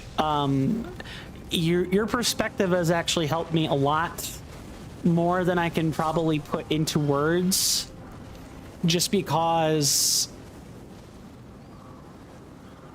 when I hear stuff, when I hear rationalizations that come from you know, the right, like the right-wing faction of American politics, I have a tendency to write that off as just, oh yeah, they're washing their hands of more of this again. They are just absolving themselves of responsibility. And, well, quite frankly, if I admonish the far left for the same things, I might end up with a fist in my face. And I'm not sure I want that. So I just try not to even engage with that faction of politics. Because it's just not good for my physical health. Because anything that isn't like tacit silence or any little disagreement, any at all, even if the disagreement is well founded, Ow. I guess I should, you know, play stupid games, win stupid prizes, but come on, I was expecting better there. Grunge says, I only really operate within my local community. It matters more to me if I can help with the creation of something directly that helps people. Some people, like restoring a small area that was neglected with just picking litter and cleaning. Yeah, doing some planting. It's real things with real people. Yep. A lot of my friends say that. You should find something real with real people. I'd love to. I'm constantly trying to find things to do with real people. But, well, I mean, it's, you know, I'm gonna say it's hard. I know it's hard, and all I can really say is I'll have to try harder to find real people to foster some sense of community with. Because the modern world today certainly does not make it easy on me. Wow,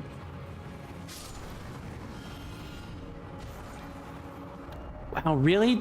Oh, we were sent all the way back here. I just realized where we were.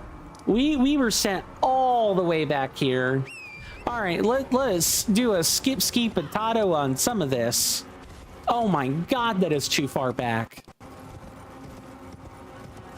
And I will read the rest of that in a second. When you are hearing these things that annoy you and that are entirely out of your control, you feel angry and powerless. Yep, that's exactly it. You take that out on yourself and others, and as human beings, this is new to us. For most of history, we only knew what was going on within our small circle of people we physically interacted with. Yep, I believe there's a YouTube documentary that talks about this effect a great deal. How if it weren't for social media and like the internet writ large, connecting people with situations and scenarios,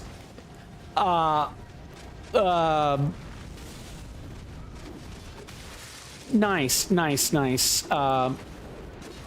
If it weren't for that,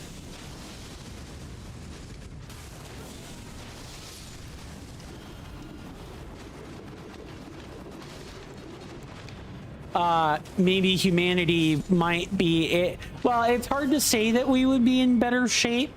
I'd like to think we'd be in better shape, but at the same time, you know, I wouldn't know any of you fine audience members either. Like, the global connectivity is a double-edged sword. There's a price to knowing about things across the globe.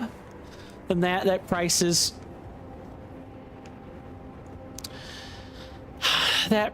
self-induced insanity, to say nothing of other things.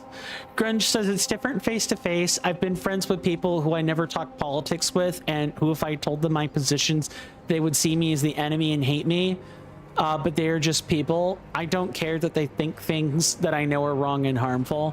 Maybe we could talk about it reasonably, but that's hard nowadays, and I never start resenting them. But it's very easy to resent masses of faceless people. Yeah, you don't see them as human, right? You don't see them as human. They're formless monsters to be exterminated, eradicated, or formless subjects made to obey. Like, take your pick, but you no longer see them as human. Yeah, I totally get that. I've gone through spells myself where, after reading something on the news or seeing someone write a particularly heinous hate piece that is misogynistic or misandric, and go, I hate humanity today, or you know, I hate this particular swath of humans today, and it quite frankly doesn't matter what any of the more reasonable people have to say about it. I just do not like them today. Yeah, The tendency to do that is real, and it sucks.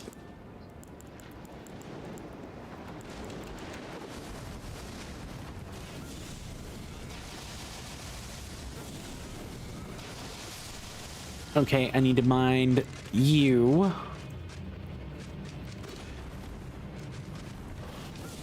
You gonna jump up here, little guy?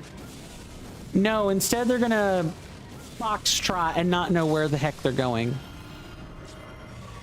Grunge says, I do think thoughts shape our lives, and I've talked about that before. I think so too. And I think the actions that we commit to and our thoughts afterwards feed into each other. And the feedback loop between those two things can be incredibly strong, such that our minds associate the thoughts and actions together with one another, and the associations leak over into other things. I do think that. But yeah, if I hadn't finished the complete sentence, I really do want to thank you for participating in the discussion, because you certainly didn't have to. You could have left me commiserating on my own, and I maybe would have snapped myself out of it beforehand. Maybe. Or perhaps or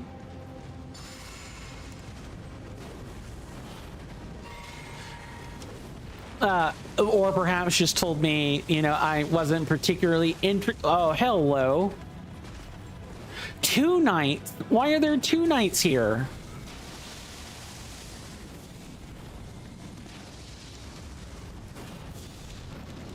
Hold on, I gotta lock the heck in here.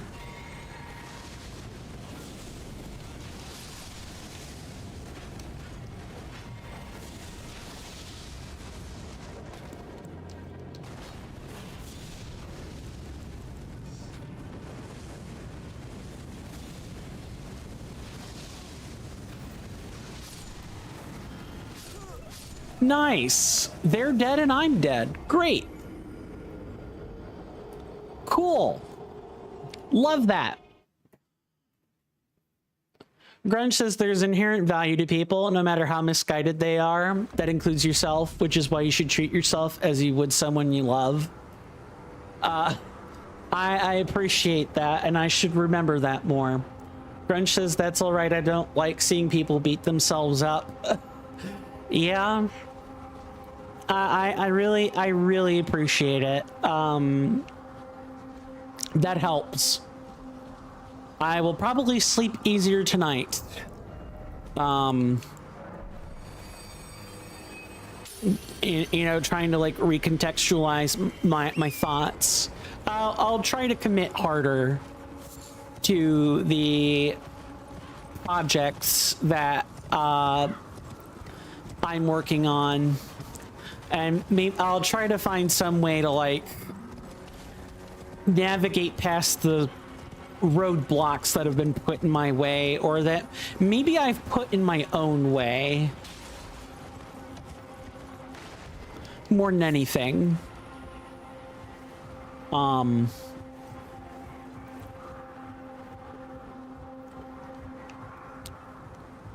Grunge says stress is the biggest killer. You don't want that in your life? Tell me about it. I'm balding, and every ounce of stress that I receive and that I self-inflict makes the balding happen faster. It has certainly not escaped my grasp that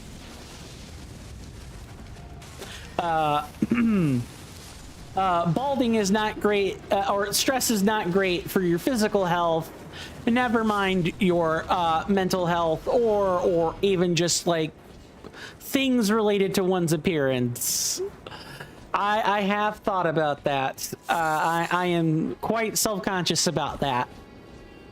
I know so many people I know so many male friends or colleagues that hold on to their hair. They hold on to, and that's their choice. I don't begrudge them for it, but it's not something I want to do. Grunge says, oh yeah, I started using lavender shampoo conditioner. It's entirely natural. I found it online. I noticed it has thickened my hair. You might want to try it out. I will keep that in mind. Lavender shampoo and conditioner. Yeah, I should remember that.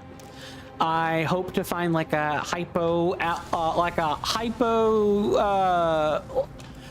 I'm sorry, I'm trying to think of the right word.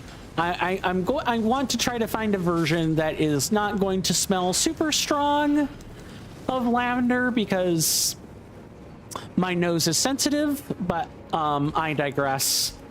And I will take having a smell related headache over like early baldness if I can help it. Grunge says, just look for one that only has a few ingredients and none of the scary laboratory things. Yep, will do.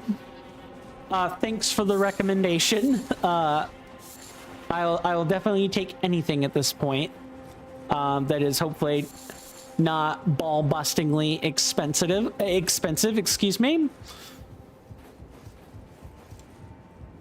Okay, so we head up here. Right. Well, actually, wait a second. Wasn't the merchant over this direction?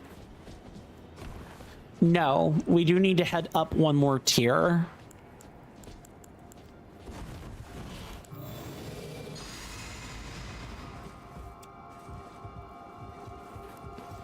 At the very least, we'll try to find one with the minimal number of laboratory items if I can help it. Who knows? It may even thicken my beard, because I do have some spots where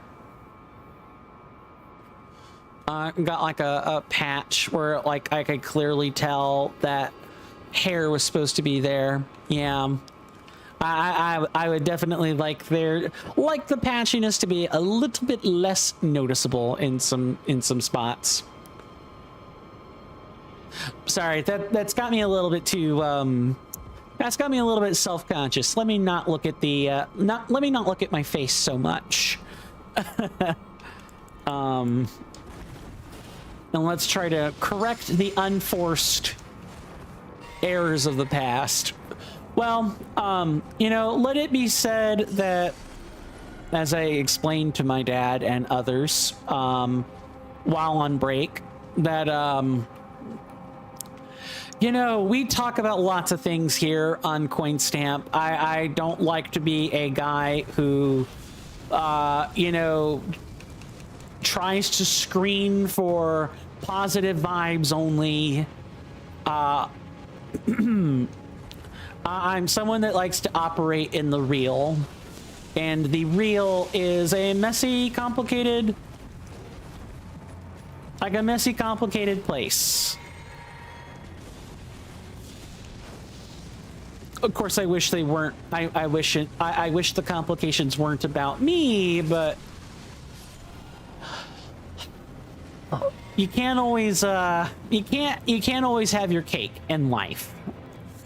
I have very much come to terms with that. Okay, I'm in combat with something. This one has decided to circle strafe himself to death. Also, let me... demi-human? Demi-human time.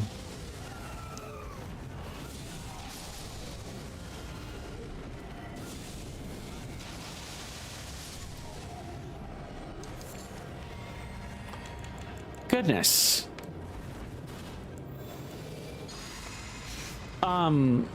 Grunge says, hair is of course a very tricky thing, where it's different with different people. Yep. Yeah, I very much, the lavender may not work, but health is often a matter of experimentation. You have to be willing to try different things and see what your body will and won't accept. That much is true. Grunge says, well, you can be in the real and still have mirth, which doesn't have the connotation of force and fakery that positivity does. Sometimes you have to be more mournful, but know that the sun still comes up and the birds will sing. Yep. You know, tomorrow you'll hear a robin in your window, or you'll see a monarch butterfly sitting on your windowsill or in your garden or something else, and you know, even if humanity is proving itself to be quite foul during this time period, at least nature is something that does not carry the preconditions of social reputation or other real things. Yeah, it's seeing the beauty in the real rather than anything else.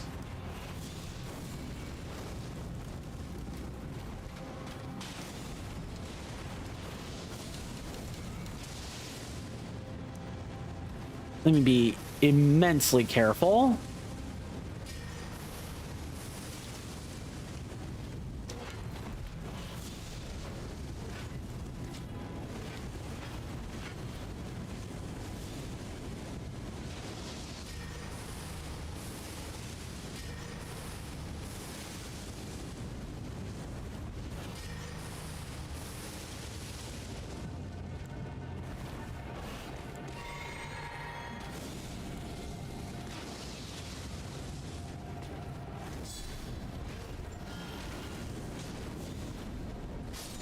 Oh, that was close. Okay, and I know there was the other guy back here.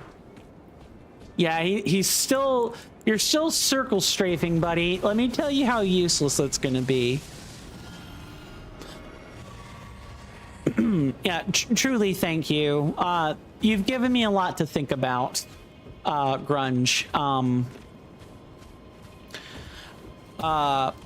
I probably won't feel better immediately, but I need to internalize what you say and not just hear it on air once, right? Like I need to think about it, to be shaped by my own thoughts, as you talked about earlier, with thoughts impacting, like, at large the lives of so many people. I need to internalize these things for myself, but I think by Friday that will have, what I'm feeling should have cleared up. How nice. Yes, I don't believe I need to buy anything from you now. No, I don't need to buy that.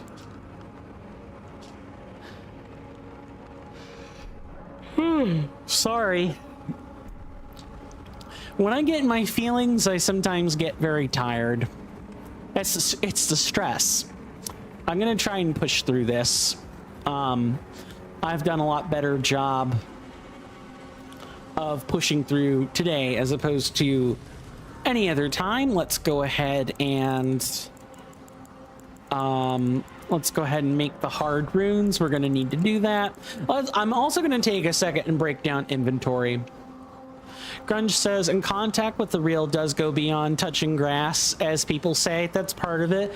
But the main thing is that the real is always open, and you can never find the end. There's always surprises. But like when we are trapped in our head, it's an Ouroboros. You just go around and around.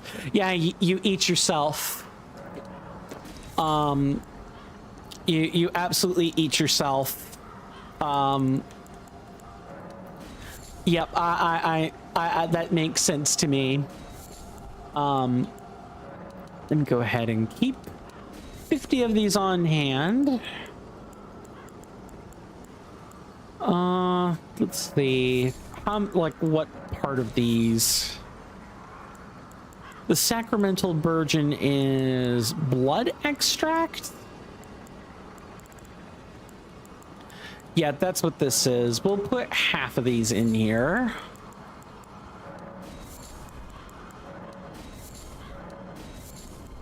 Just trying to like keep all our supplies up.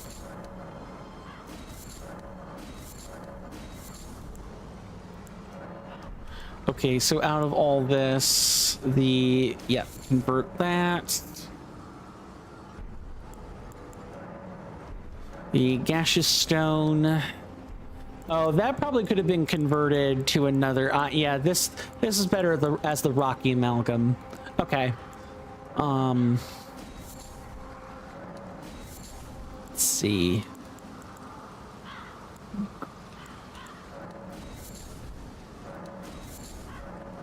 And the gold.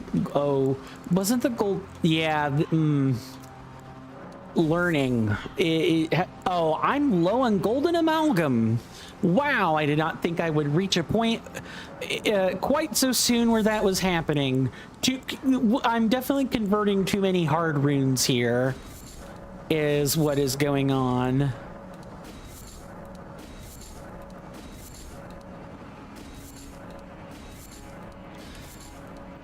Could be worse, I suppose. Yeah, sure. Convert into that.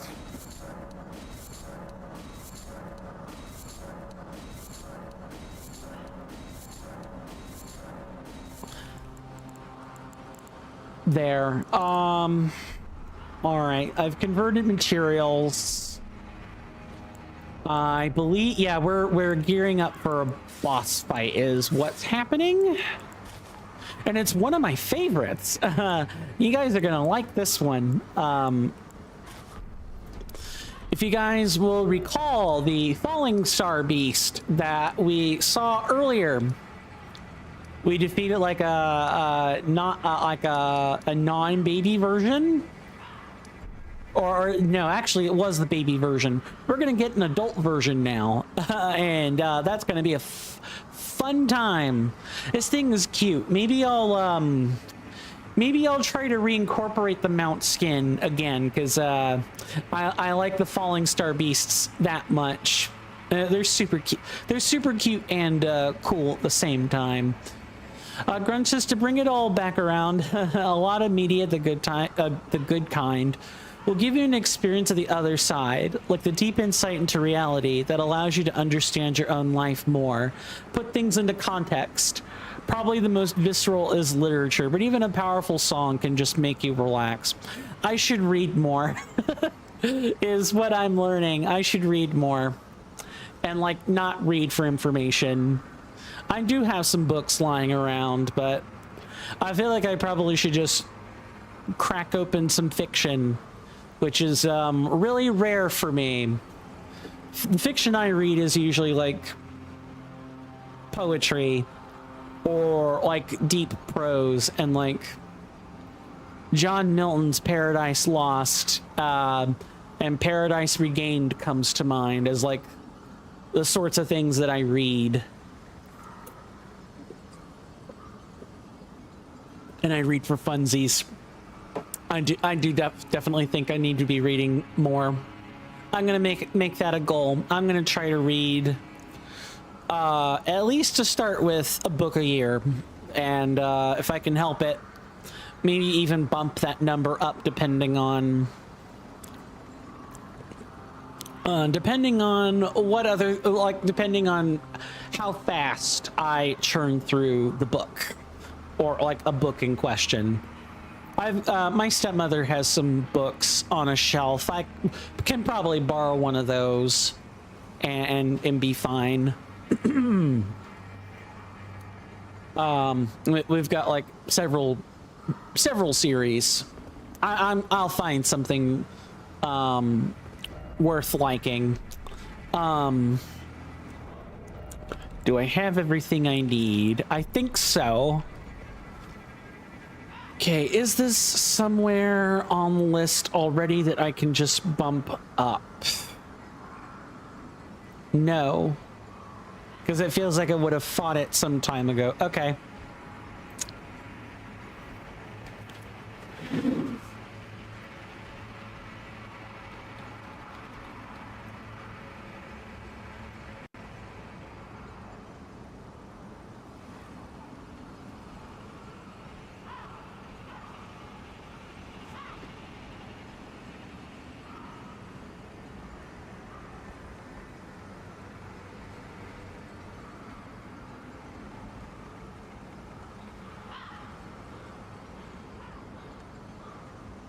Grunch says I can try to get you into some music that offers something deeper than only entertainment. Sure, and maybe some other people will find some use for that as well.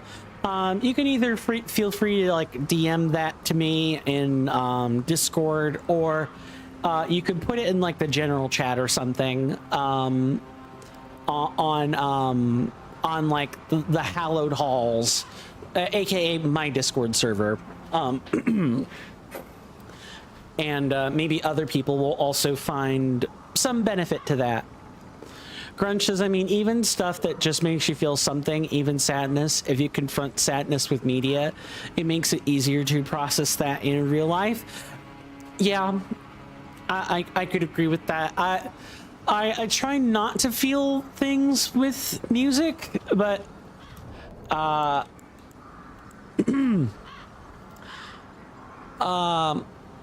often, you know, other people are at the house and I can't really just let my emotions loose like full blast. I have to suppress at least a part of them, or contain a part of them.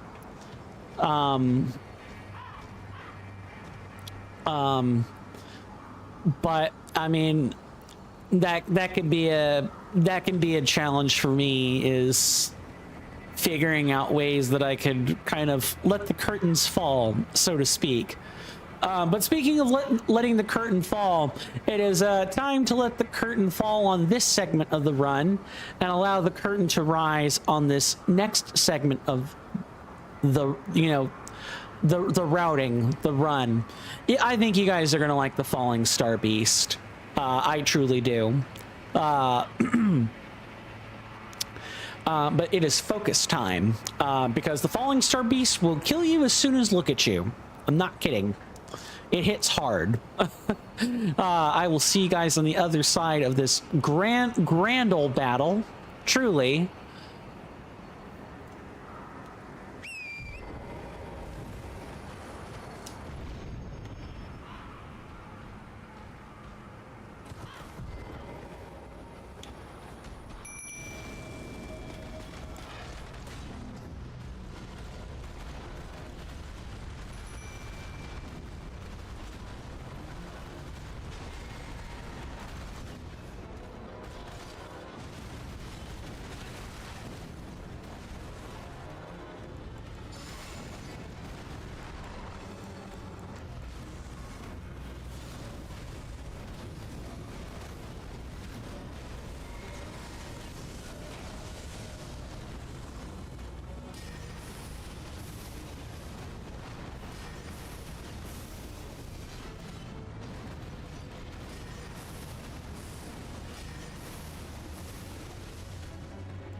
What a cutie patootie.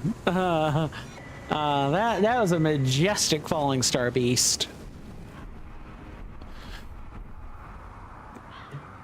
The mount skin is fantastic. Let me see if I can't. I want to see if I can't show you guys the skin, because it is one I have downloaded before.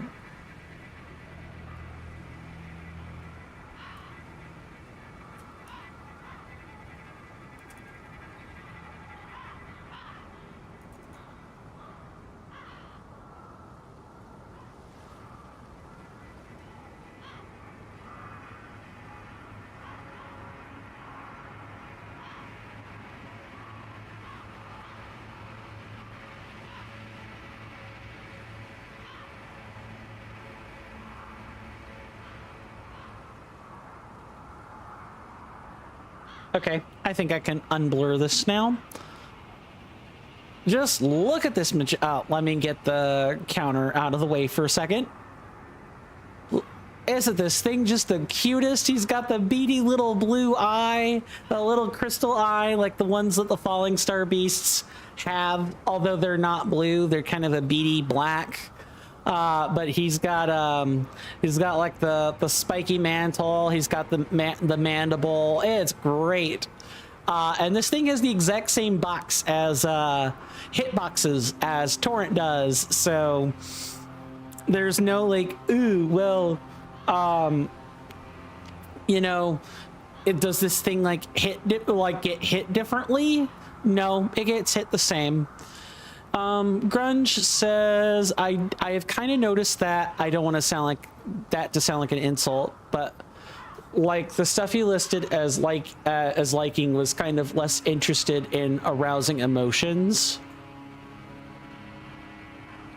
And I do listen to plenty of music that just sounds cool, but I do rely on like songs and albums that conjure very deep, very, very deep emotions that I otherwise wouldn't have dealt with. And if you don't deal with them, they control you without you realizing.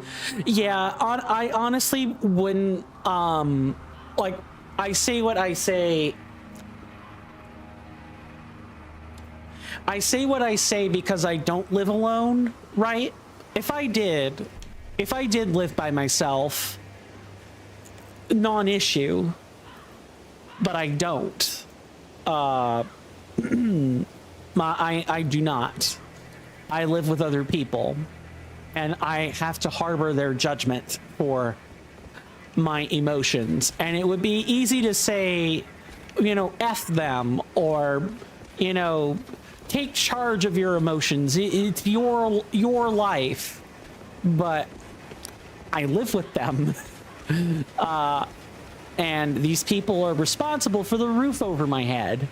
So I have to be a little bit more conscientious than just letting it fly and hoping for the best.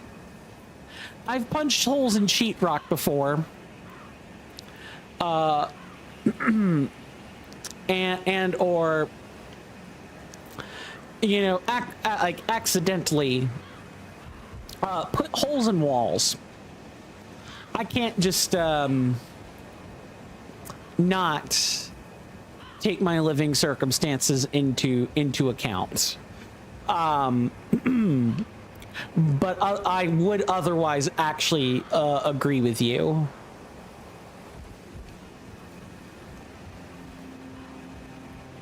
Grunge says, well, I mean, I'm not even saying like be more emotional. I mean, if you say read a good book, listen to deeper music, you'll stop with the kind of uncontrolled subjection to them. In real life, you're very stoic. Ah, okay. That makes some sense. Guess we're gonna rest at this grace site, the 9th campsite.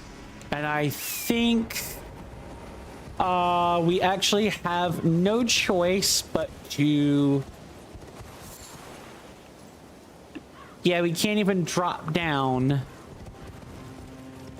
Our ticket down would have been when we got pushed by patches. But we died immediately when we did that. Yeah, I get that's I get you're not saying to just like be more emotional. It's like interfacing with media that allows you to safely feel those things, right? Because if you're thinking about what you're listening to or what you're reading, like you're putting some distance between real life and like the stuff you're consuming. You're allowing your ability to escape, essentially, is what you're saying, right? I want to be sure I haven't just confused that off rip.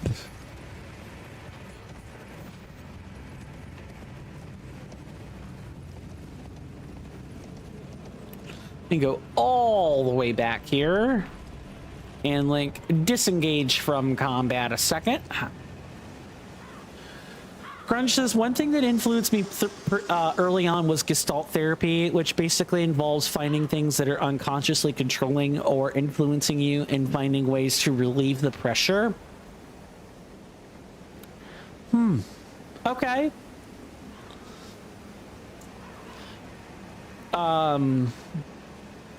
Grunge says, yeah, so like escapism is practical. The idea is that it gives you a larger vantage point to survey things, so when you walk back down to real life, you have perspective to put things in rather than just feeling hopeless. Okay, I think I'm beginning to have a little bit more appreciation for escapism writ large when you put it that way.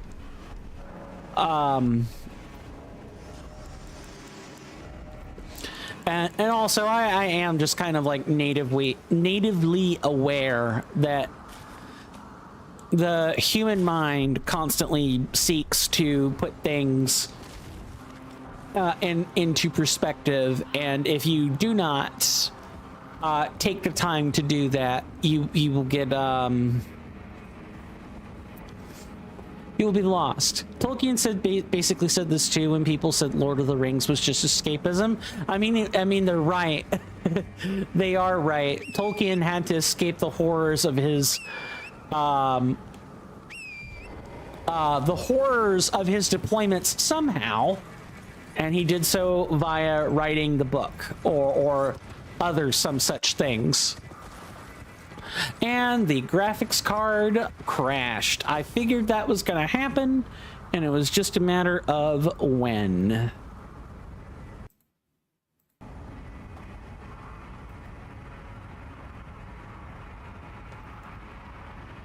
Okay, cool.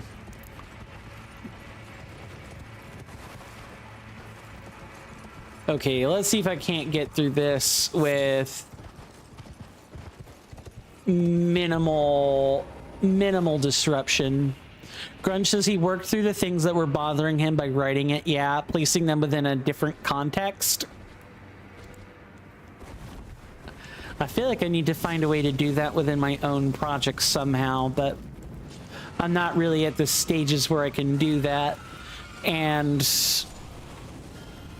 as far as like, you don't do that in petitions, but I do probably need to find something. I don't know what that's, I don't know what that's gonna be yet. I really need to kind of like introspect and figure that out. That sounds like a fun little logic problem.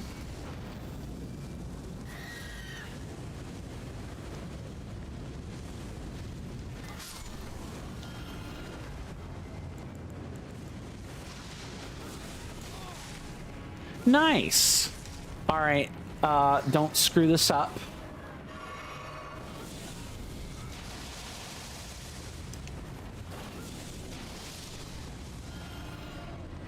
Okay, there's big guy.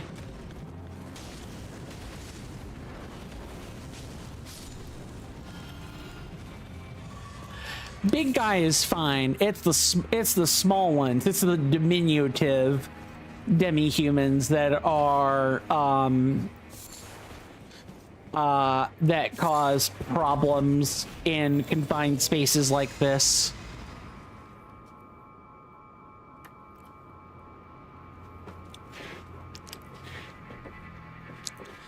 Yep, I'm beginning. Whatever I was feeling earlier, whatever hopelessness I was feeling before is clearing up a little bit now. It's not totally gone. That it needs more time than that to dissipate, but I'm feeling a lot better than I previously was.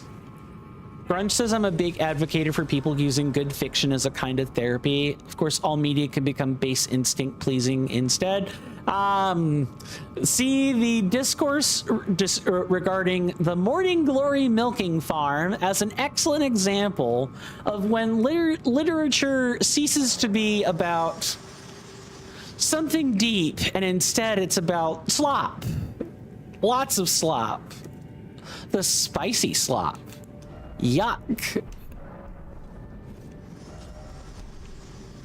I do not think this is where the actually this may be where the demi-human queen is. Grunge says, ha, well, that also goes back to the discussion about porn games on Steam too. Yup, book talk. You know, everyone likes book talk until it starts talking about that. I didn't get introduced to the book, but I know it exists. There was like widespread coverage in like reaction and culture war commentary spaces about it.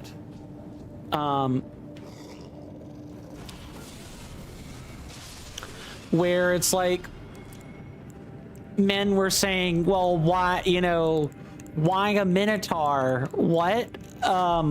You know, not making sense. And women are like, well, of course a minotaur. Why not? It's all it is definitely gender war discourse for sure. No, I even among like, you know, porn on Steam or whatever, I'm not really sure. I'm not sure those garnered the same discourse as this, for the lack of a more polite word, interesting little novel.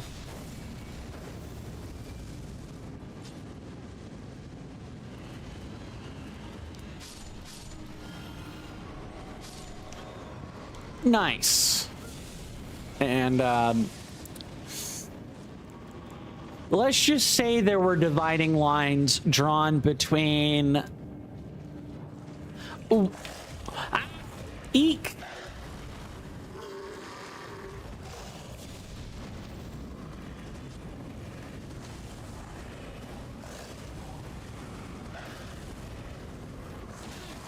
How? That is a super delay on that.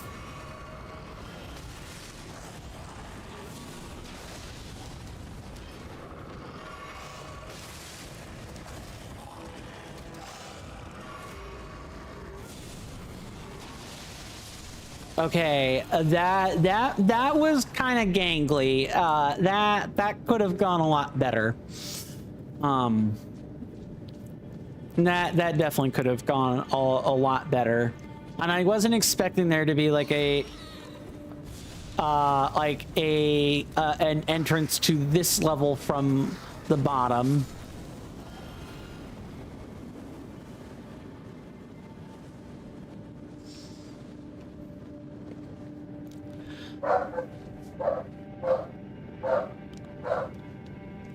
Give me just 1 second. I heard my dog bark and I want to make sure they are okay.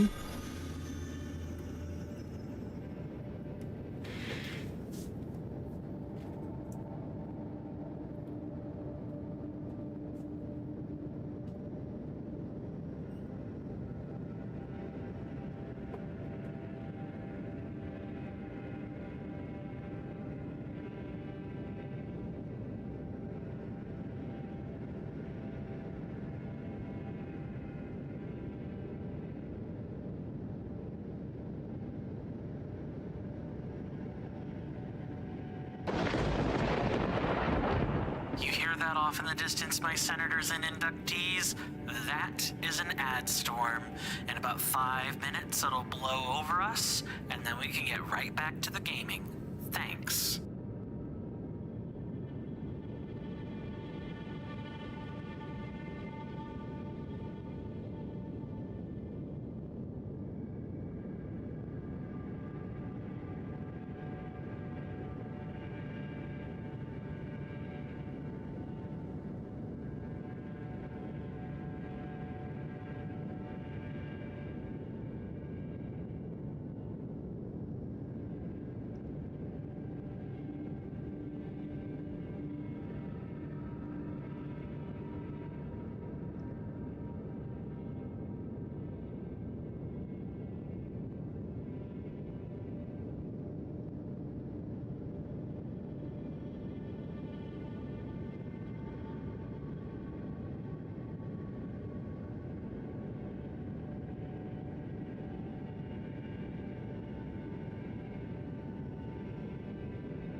Sorry about that, folks. I am back. This will probably need to be the last hour that we are streaming in. I have a family member that has come down with some illness, and I need to go take care of them. It's really important. There are a few things that I would end a stream early for outside of like personal health, but this is one of those. So let me disable some things so we're not plagued with ads, because I don't think it's right that people should sit through ads that the stream is coming to an end early. We will definitely pick back up on this tomorrow. Don't worry. The getting in my fifis and then not wanting to bring energy onto a stream that should be done and over with for now. I don't think anyone has that to worry about. But I did just want to make sure I was fully transparent and everything. My stepmother is not feeling too particularly great, and I want to make sure she's okay. That's important. Like, inexplicable sudden weakness is not a good symptom. Not a good symptom to have, among other things. But you guys have been awesome. Thanks for putting up with me and my negativity today. Thank you guys for being willing to converse with me about this. I really appreciate it. You guys are the best audience in the whole wide world, better than I ever have the right to ask for. Truly. Let me scooch some things over just in case there's Whispers. Yeah, we'll be back tomorrow with more Elden Ring Reforged. And I'll put a notice out on the Discord, you know, saying, hey, I apologize for anyone that was left hanging, you know, but I had a family disturbance come up, and I think it's pretty important that I take care of it. Well, you guys know all the algorithmic things to do. Truly. My name is Coin. This has been an unfortunately shorter than I would have liked stream of Elden Ring Reforged, Deathless, all content, fire spells only, routing. You guys know where to look to find the link tree, and for you guys on Kick, let me go ahead and put out the link tree right now.